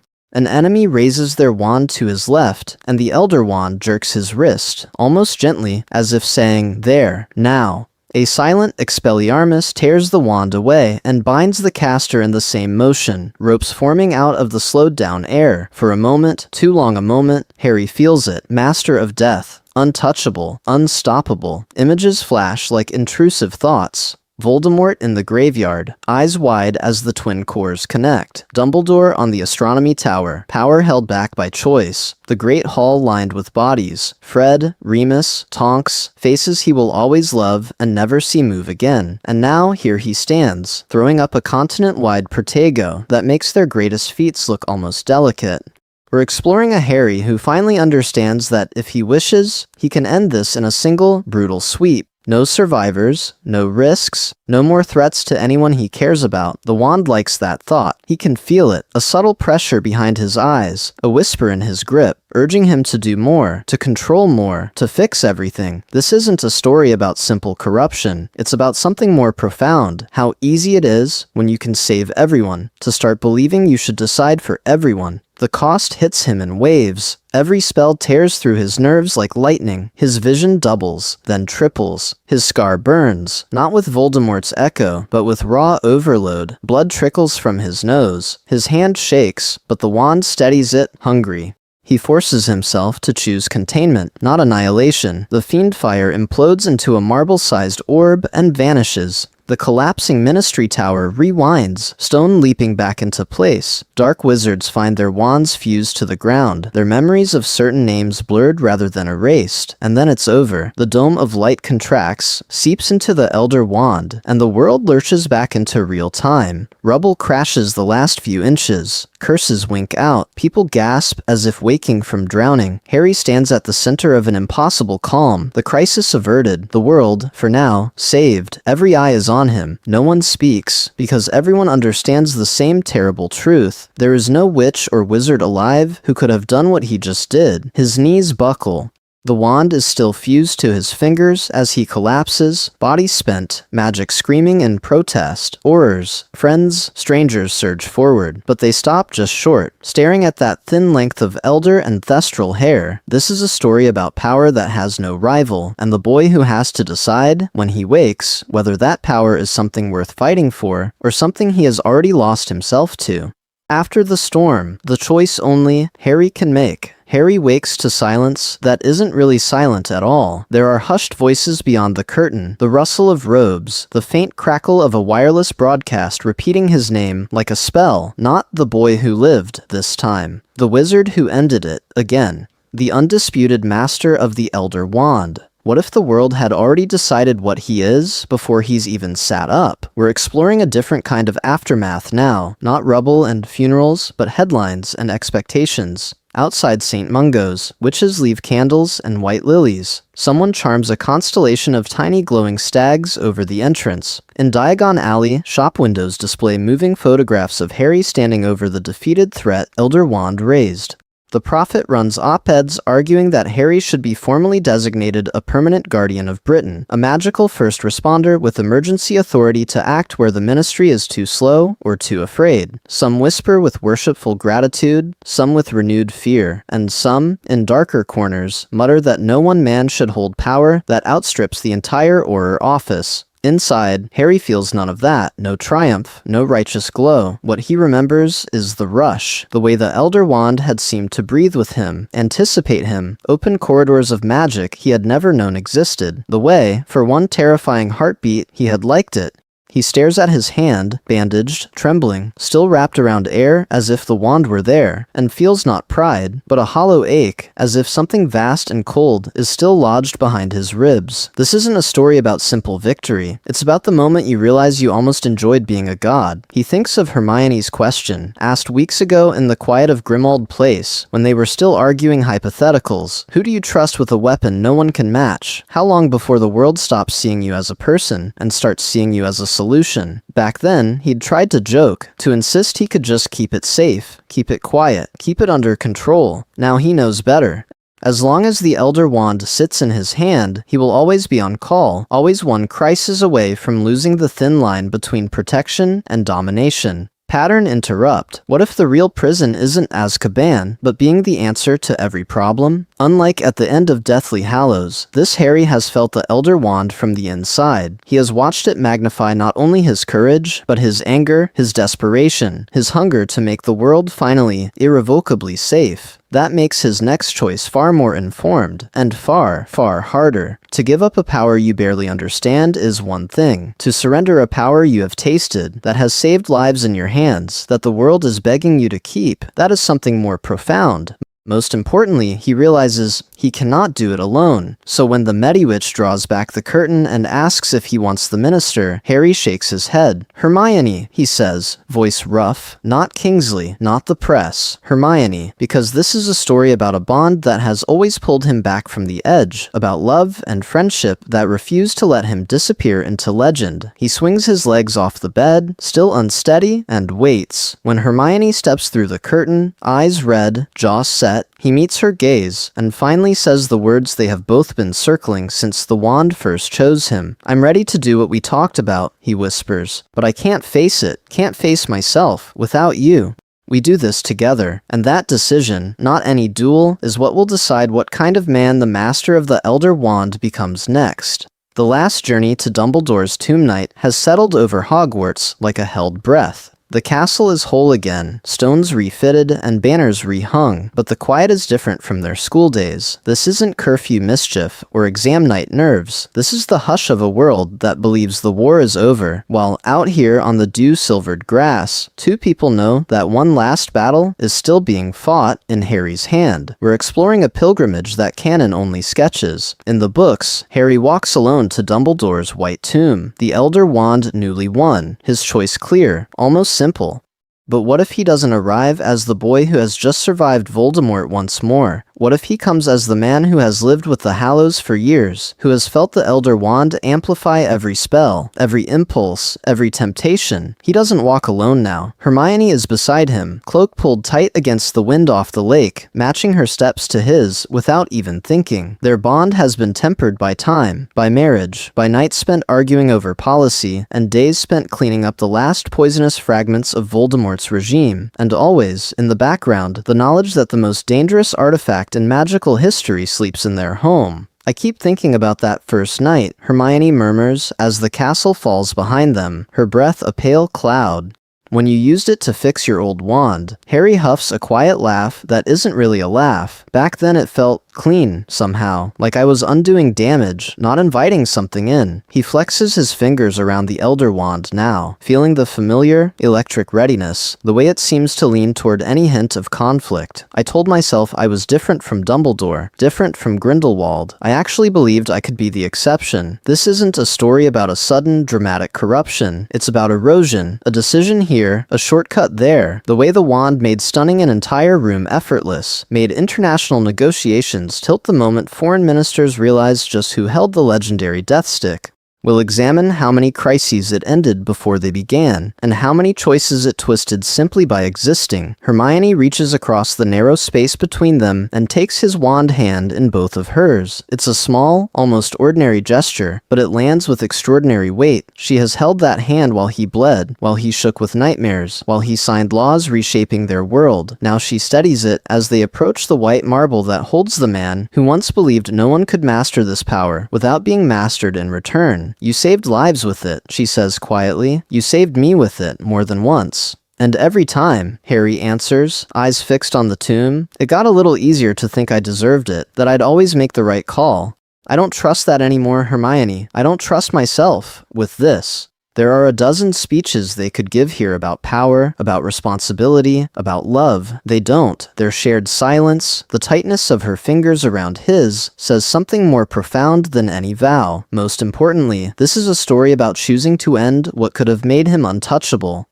Harry lifts the Elder Wand one last time, not to repair Hogwarts, not to duel, not to impress a watching world, but to turn its impossible precision inward, to unmake its own legend. Hermione watches, tears brighten her eyes, as the air thickens, as ancient magic stirs around them. She has seen him face dragons, dementors, dark lords. She has never seen him look this afraid, because what if the wand refuses? And what if, in trying to end its story, Harry Potter finally pays the true price of mastering death, breaking the unbreakable, ending the Elder Wand's story? For a heartbeat, nothing happens. The Elder Wand hangs between Harry's fingers and the dark, humming air, its tip pressed to its own polished length, as if it, too, is holding its breath. We know the canon image, a boy on a broken bridge, snapping history in a single impulsive moment. But what if the real ending comes here instead, years later, in a quiet clearing where every choice is deliberate, earned, and terrifyingly clear? Harry speaks, not in English, but in the stripped-down, bone-deep language he has learned from living with the Hallows. Not a spell from a textbook, but a command shaped from mastery, from grief, from love. He asks the wand to turn its impossible precision inward, to find its own core, to unmake it. This isn't a story about a teenager throwing power away because he's afraid of it. This is a story about a man who has carried that power through trials, politics, temptations, and nights where the Elder Wand on his bedside table felt heavier than any Horcrux. He has healed with it, defended with it, intimidated with it. He has also watched people flinch when he enters a room. We're exploring what it means when he finally decides the cost is too high. The reaction is instant. Magic rips through the clearing like a thunderclap with no sound. The trees bow, not from wind, but from pressure, as if the world itself is exhaling. Light pours from the wand in threads rather than beams, delicate and furious, weaving around Harry's hand, around Hermione's, around the faint, invisible lines that bind life and death. For a moment, he feels everything the Elder Wand has ever done. Every duel, every betrayal, every desperate spell cast by hands that always believed they deserved more. Then, beneath his grip, something ancient quietens. The core, legend says Thestral hair, deathbound and stubborn, shivers, unwinds, and is gone. Not transferred, not hidden. Unmade. The wood blackens at the heart and then softens, collapsing inward until he is holding nothing more than brittle, ordinary fragments. He doesn't snap it. It snaps itself, with a soft, final crack that feels louder than Voldemort's fall. Harry sways. For the first time in years, there is no extra hum at the edge of his senses, no subtle awareness of being the most dangerous person in any room. His own Holly Wand, repaired long ago by the Elder Wand's obedience, lies quiet in his pocket, just a wand again. He feels grief, sharp and surprising, for the power that let him protect so many. Relief, fierce and almost painful, for the weight that has finally rolled off his shoulders, and beneath both, a terrifying lightness. If he is not the master of death, not the man with the unbeatable wand, who is he? Hermione steps forward before that question can hollow him out. Very gently, she pries the splinters from his fingers, lets them fall to the moss. Then, she takes his now empty wand hand, interlacing their fingers like she did in the tent, like she did on battlefields. Now, she says, voice steady but full, we find out who you are without it, not you alone, you together. And in that simple line is something more profound than any legend, the promise that the next chapter of Harry Potter's life will not be written by a wand or a prophecy, but by the bond they have always chosen, again and again, when power was not enough. So what comes after breaking the unbreakable? We'll examine that because ending a legend doesn't end the danger it created. Life after the Elder Wand, a different kind of peace. So what comes after breaking the unbreakable? We'll examine that, because ending a legend doesn't end the danger it created. For a while, the wizarding world reacts the only way it knows how, with fear. Headlines scream about the loss of the ultimate safeguard, the wand that could have ended any future Dark Lord in a single brilliant flash. If the Elder Wand is gone, who protects them now? But something extraordinary happens in the silence that follows. Without a mythical trump card to lean on, people have to look at each other instead of up at Harry. Auror training intensifies. The Department of Mysteries reopens old research into defensive magic. Hogwarts quietly rebuilds its curriculum around resilience and ethics rather than glory and house points. It takes years and there are missteps, but we're exploring a world that finally understands no one man, no one wand will always come to save them. For Harry, that realization is both terrifying and liberating. He's still respected, still the boy who lived, still the young man who chose to walk away from being master of death. But without the Elder Wand in his pocket, people stop treating him as the final court of appeal. He can say no to every international summit, no to every desperate request to just fix this, no to the temptation of becoming a gentler Dumbledore with even more power. This isn't a story about a hero ascending to some flawless, untouchable throne.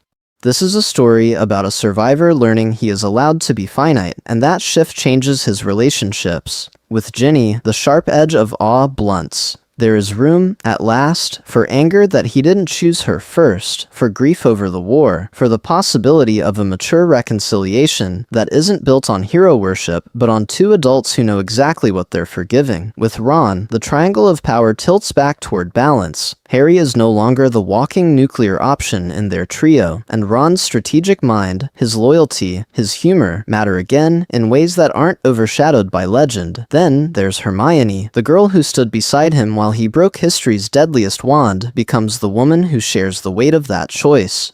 Their bond deepens in quiet moments, late-night walks through a calmer Hogwarts when they return to finish their education, letters traded during ministry reforms, where they argue, gently but fiercely, about what justice should look like without an Elder Wand to enforce it. The romance that has been growing in our timeline doesn't explode here in fireworks. It settles, like a promise, into shared moral labor. What if love is not just stolen kisses after battles, but the decision to build a future without shortcuts, together? Internationally, the absence of the Elder Wand is like removing a magical nuclear weapon from the board. Other ministries, who once whispered about whether Harry might be deployed like a living deterrent, have to face each other instead.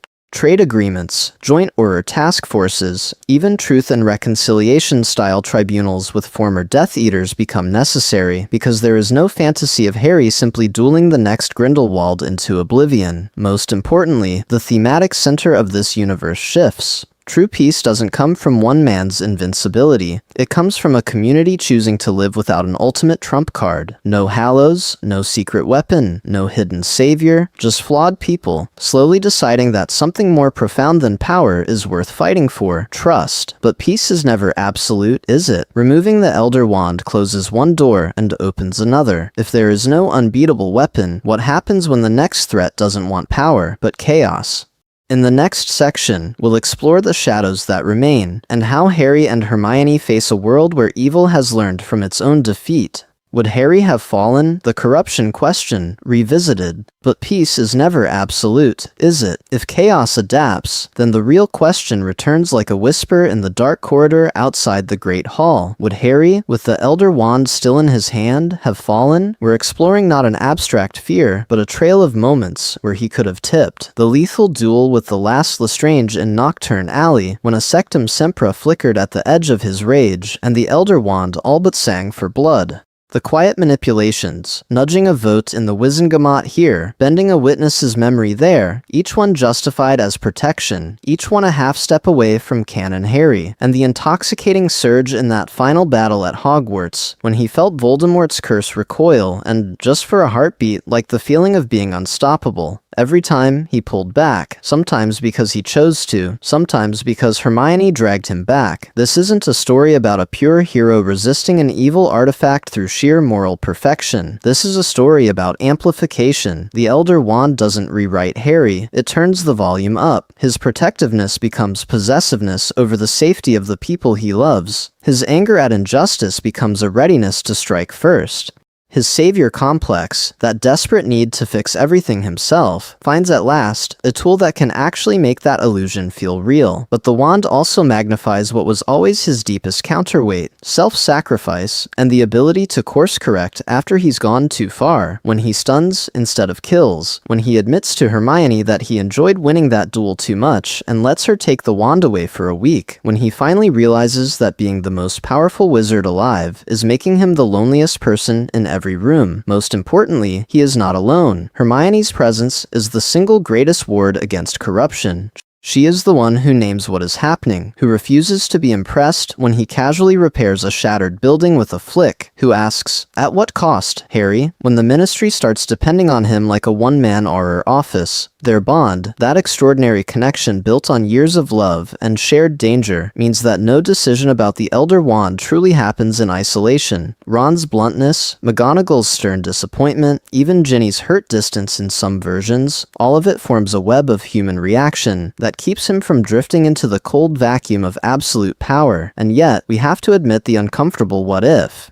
In another branch of this story, with one fewer conversation, one more successful lethal spell, one night where Hermione walks away instead of staying to fight with him, Harry does become something new. Not Voldemort, not Dumbledore, but a third category, a Dark Lord who believes, with all his heart, that he's protecting everyone. That's why his eventual renunciation matters so much. When he finally chooses to break the Elder Wand, or to bury it beyond all recall, the act doesn't prove that Harry is incorruptible. It proves that his defining trait is the willingness to let go of power once he sees the bill it demands. His relationships, his own reflection, the future he and Hermione wanted together. In the end, he doesn't win by mastering death or domination. He wins by walking away.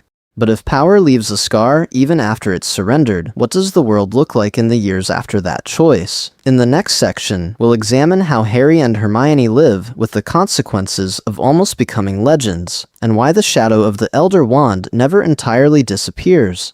Love, power, and the people who held Harry together. So what if the shadow doesn't disappear, but softens? What if, in the years after Harry lays the Elder Wand on Dumbledore's tomb for the last time, the real story isn't about power at all, but about the people who refuse to let it define him? We have to start with Ginny. In this timeline, she is the one who loves him enough to walk away when the wand begins to consume him, who refuses to compete with a legend made of elder wood and whispered fear. She watches him choose late-night patrols over dinners at the Burrow, strategy meetings over stolen kisses, and she finally says quietly, "I won't be with you if you're not really here." That choice hurts. It fractures something, but it also plants a seed. The idea that love will not simply orbit power, it will demand presence. When Harry finally surrenders the wand, their relationship doesn't simply snap back into the canon version. How could it? This isn't a story about rewinding, it's about living with what they've both seen. Ginny has built a life on the pitch, in the press box, among ordinary victories and public failures that are hers, not his. If they do find their way back together, it's as two adults who have learned to love without worship, Harry no longer the untouchable savior, Ginny no longer the girl who wrote his name in a diary, but equals who can choose each other without the wand humming between them. Ron, meanwhile, does something extraordinary by refusing to be extraordinary. While Harry is the almost legend, and Hermione is the architect of post-war ethics, Ron chooses a life that looks, from the outside, almost small. A joke shop partnership, a house that's too loud, a schedule that includes school runs and Sunday roasts instead of international negotiations. But we're exploring a world where that grounded, ordinary life is actually a kind of magic Harry can't replicate. Ron's acceptance of a different path, his refusal to measure his worth against the Elder Wand's glare, becomes a mirror Harry desperately needs. When Ron says, "You don't have to fix everything," it lands because he's proof that a full life doesn't require cosmic responsibility. And then there is Hermione. She is the one who stays in the room with Harry and the Elder Wand. When Ginny steps back, when Ron storms out of yet another argument about risk, Hermione sits opposite him at a scarred kitchen table and says, "We need rules," even though she knows he might hear that as rejection. She drafts charters for wand use, insists on ministry oversight, demands that Harry write down every time he draws it in anger. Most importantly, she is willing to be the person he's furious with if that's what it takes to keep him from becoming someone he can't live with. That choice puts their bond under more strain than any basilisk, any horcrux, any battlefield. There are nights when Harry snaps, "You don't trust me," and Hermione, shaking, replies, "I trust you. I don't trust this." That distinction is everything. It is also the moment where their connection begins to shift from friendship into something more profound. Because what if romance, in this timeline, isn't born from comfort, but from confrontation? Not from dances and jealous glances, but from the way Hermione is the only one who will tell the most powerful wizard alive that he is wrong, and then stay to help him be better. We'll examine small, quiet moments, her hand over his, on the Elder Wand, as they both agree to lock it away for good, his voice breaking when he admits he is afraid of who he was becoming, the way they learn to breathe together through the urge to reach for power instead of each other. This is a story about a love built on shared burden, on the courage to challenge, on the decision to be partners not just in battle, but in restraint. In that light, the Elder Wand isn't only a test of Harry's character, it's a crucible for everyone who loves him. Ginny's boundary, Ron's ordinariness, Hermione's relentless ethics, all are thrown into stark relief by the wand's promise of easy control. Together, they reveal the contours of a world where love is not passive adoration, but active resistance to the seduction of power, something worth fighting for. And if love can survive that crucible, what does it look like when the next great crisis arrives? And there is no Elder Wand to blame, only the choices they make, together. The Wizarding World. That might have been in one timeline, the Elder Wand dies in the quiet. Harry snaps it, throws it away, and the world is allowed to pretend that ultimate weapons are myths again. In this one, it doesn't. It lives on in his hand, in headlines, in whispered conversations, in every pub from Diagon Alley to Durmstrang. What if we hold those two worlds side by side? In canon, the wand's legend recedes, the ministry rebuilds on shaky but familiar ground, and Harry's life narrows, by design, to Quidditch scores, school letters, and the ordinary chaos of 3 children and a cluttered kitchen. Power becomes background noise. In this Elder Wand timeline, power is the foreground, always. Every crisis, every election, every dark artifact uncovered is quietly measured against one question: what will Harry Potter do? We're exploring a world where some dangers actually end earlier. Rogue Death Eaters do not get a decade to regroup when there is a wand that can end a duel in a heartbeat. International conferences don't just debate security, they invite the Master of the Elder Wand, negotiating joint order task forces and shared wards around Azkaban. The Statute of Secrecy is reviewed not as dusty law, but as a live question, because if one wizard can change the balance of power overnight, shouldn't the whole world have a say? There is gain in that. Stronger international cooperation, a more explicit reckoning with the ethics of magical power. Hogwarts students writing essays not just on goblin rebellions, but on whether it is ever right for one person to hold an invincible weapon. This isn't a story about a world drifting back to comfortable denial. It is a story about a world forced to say, out loud, what it believes about control, about fear, about trust. But there is loss, and it is intimate. In canon, Harry's peace is fragile, but real. Sunday dinners at the Burrow, quiet nights with Ginny, the simple joy of watching his children run through King's Cross without scanning the crowd for challengers. Here, that simplicity is carved away. Every family moment is shadowed by the knowledge that duels for the wand's allegiance can erupt at any time, that his children will grow up knowing their father is not just a war hero, but the fulcrum of global power. Pattern interrupt. Imagine James Sirius, at 11, not bragging about his dad's Quidditch record, but being warned never to mention the wand on the Hogwarts Express. Most importantly, this timeline forces the wizarding world to grow up faster. The questions canon leaves mostly in the background. Who watches the powerful? What accountability looks like when magic can level a fortress? Become daily politics, not abstract philosophy. Harry himself is changed by that pressure. His arc is no longer just survival and healing. It's learning when not to act, when to refuse to be the solution, when to let imperfect institutions stand without the crutch of his intervention. Canon gives him quieter happiness. This alternate path gives him harder-won wisdom, a legacy defined not only by defeating Voldemort, but by the choice, one day, to step away from the Elder Wand and prove that love, not fear, is something more profound, and something worth fighting for. What this changes about how we read Harry. So what does all of this change about how we read Harry in canon when he actually breaks the Elder Wand and walks away? What if that quiet, almost offhand decision in Dumbledore's office is not inevitable goodness, but one path among a dozen more dangerous ones he could have taken? When we imagine him keeping the Elder Wand, we're exploring just how contingent his heroism really is. Suddenly the series stops feeling like a straight line from the boy who lived to the boy who always does the right thing. It becomes a branching map of nearly missed disasters. If he had accepted the Ministry's control in Order of the Phoenix, if he had clung harder to the Hallows in Deathly Hallows, if he had decided that only he could be trusted with ultimate power, those moments don't read as foregone conclusions anymore. They read as narrow escapes. This lens makes Harry more human, because the Harry who might keep the Elder Wand isn't a different species from canon Harry. He is the same boy who used the Half-Blood Prince's spells, who meant Crucio on Bellatrix, who broke into Gringotts. He is traumatized, exhausted, and very used to the world asking him to save it. Of course he could rationalize a dangerous decision. I'll just hold it until things are stable.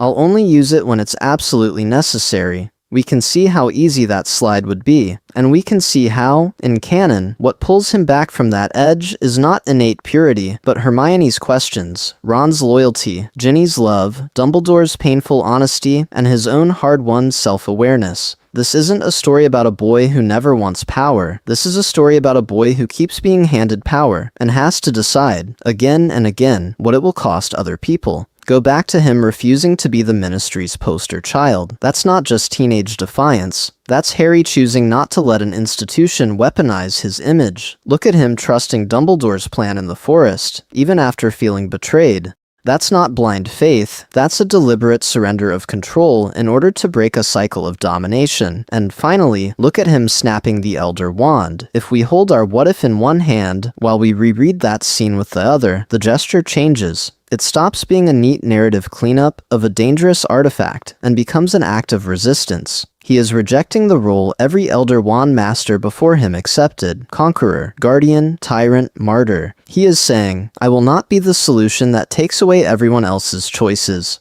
Most importantly, this reframes the Elder Wand itself. Even in canon, it was never just a discarded plot device. It was a mirror held up to Harry's deepest fear, that he will become the thing he fights, and his most secret desire to be powerful enough that no one he loves ever dies again. When we hold that mirror steady, the whole saga sharpens. True heroism, in Harry's story, is not about never feeling that temptation. It is about walking away from extraordinary power, again and again, so that other people remain free to stand beside him, and not beneath him. And once we see him that way, how can we not ask, what happens the next time the world begs him not to walk away?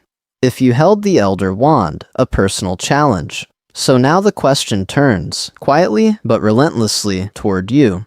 If you were Harry, scar still aching in the night, war images burned behind your eyes, the entire wizarding world whispering your name, what would you have done on that broken bridge? Would you have snapped the Elder Wand and let the power bleed back into the earth? Or would you have kept it, just in case, telling yourself that after everything you'd survived, you had earned the right to be prepared? We're exploring a what if, but it doesn't stay safely on the page for long, because the Elder Wand is only the most dramatic version of a choice we all recognize. Maybe your wand is money that gives you options other people don't have. Maybe it's a title at work, or a platform online, or the way your words can tilt a friend group one way or another. You tell yourself you'll only use it for good, only intervene when things are truly urgent, until urgent becomes frequent, until frequent becomes normal. This isn't a story about wizards and duels. This is a story about power that feels necessary, power that feels like protection, power that, once you hold it, you can't quite imagine putting down. If you had the Elder Wand, how many small spells would you justify? Fixing a loved one's career setback with one conversation you know will sway the right person. Silencing a rumor with a call that leans too hard on your reputation, steering a vote, a project, a relationship because you can see the outcome more clearly than anyone else, because you, like Harry, have seen what happens when no one steps in. So who is your Hermione?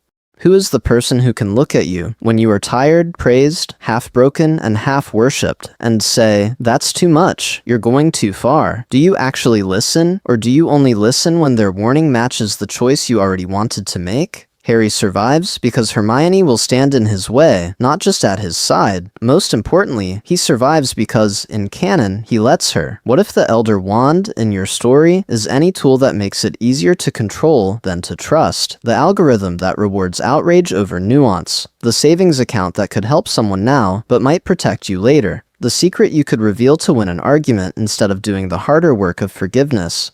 The temptation is always the same. One more use, one more exception, one more moment where ends justify means. So here is the gentle challenge this whole thought experiment has been circling. Can we build lives and communities that do not depend on a single savior with a metaphorical Elder Wand, but on shared responsibility? Can we choose relationships where power is distributed, where we pass the wand back and forth, where we practice the courage not only to act, but to let go? Because in the end, something more profound than victory is at stake. We're deciding whether our love, our leadership, our ordinary magic rests on one extraordinary person, or on all of us, together.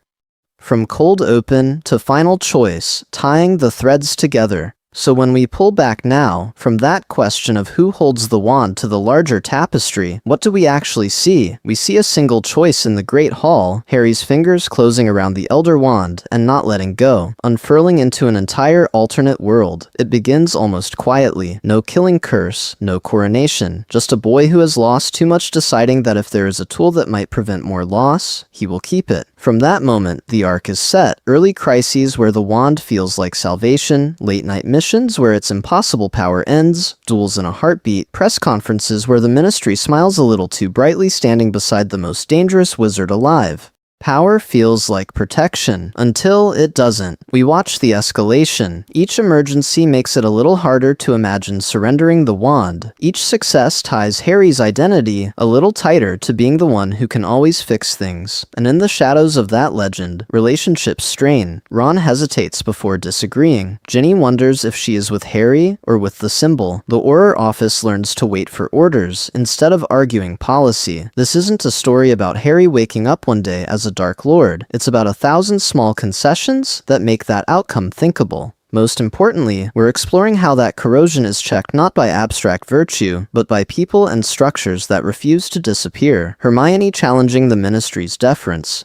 Kingsley insisting on oversight, the Weasleys inviting Harry to dinner without asking about his latest duel, even when the Elder Wand hums with the promise of easy answers. It's these ordinary connections that keep pulling him back towards something more profound than victory, and at the center, always, is the Harry-Hermione bond. In this timeline, their love is not soft-focus wish fulfillment. It is friction and argument and relentless honesty. She is the one who says, in the quiet of Grimmauld Place, "I love you, but I will not love this version of you forever." He is the one who finally hears it. Their partnership becomes the counterspell to the Hallows myth, not one master of death, but two people learning to live with limitation, together. That's why the walk to Dumbledore's tomb lands differently here. By the time Harry finally raises the Elder Wand over white marble and lets it go, we understand that Canon Harry's decision was not naive self-effacement. It was extraordinary foresight. He broke, in a single deliberate act, the very feedback loop that nearly traps this alternate Harry, the belief that because you can do something, you must. So where does that leave us? With a deeper appreciation of canon, yes, but also with a question that reaches past Hogwarts.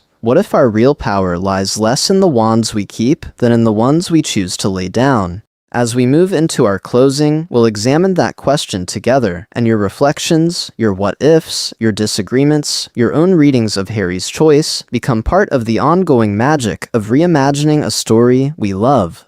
Your turn in the Great Hall. Choose the wand or walk away, because now it is your turn in the Great Hall. We've walked with Harry through this altered timeline, watched him keep the Elder Wand, watched power coil around a boy who only ever wanted a quiet life. But what if you had been the one standing beside him, watching that choice unfold in real time? At which moment would you have stepped in, reached for his hand, told him, "No, this ends differently"?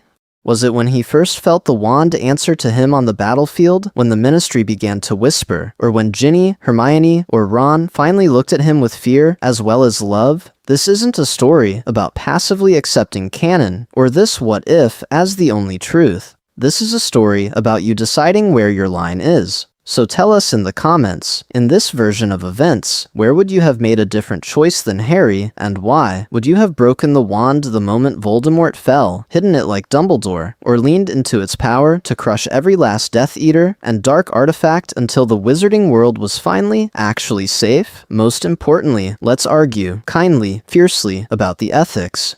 Do you believe keeping the Elder Wand can ever be something more profound than temptation, or is breaking it the only moral path? If you held it, would your first thought be about your own safety, about justice, or about the people closest to you? In your version, whose voice would matter most? Ginny, asking you to come home. Hermione, warning you about what absolute power does even to good men. Or Ron, reminding you you're still just Harry under all that legend? We're exploring power, yes, but we're also exploring relationships. So tell us whose bond would anchor you. Would you trust Hermione to take the wand from your hand if you started to slip? Would you ask Ron to duel you for it, to free you the way he destroyed the locket?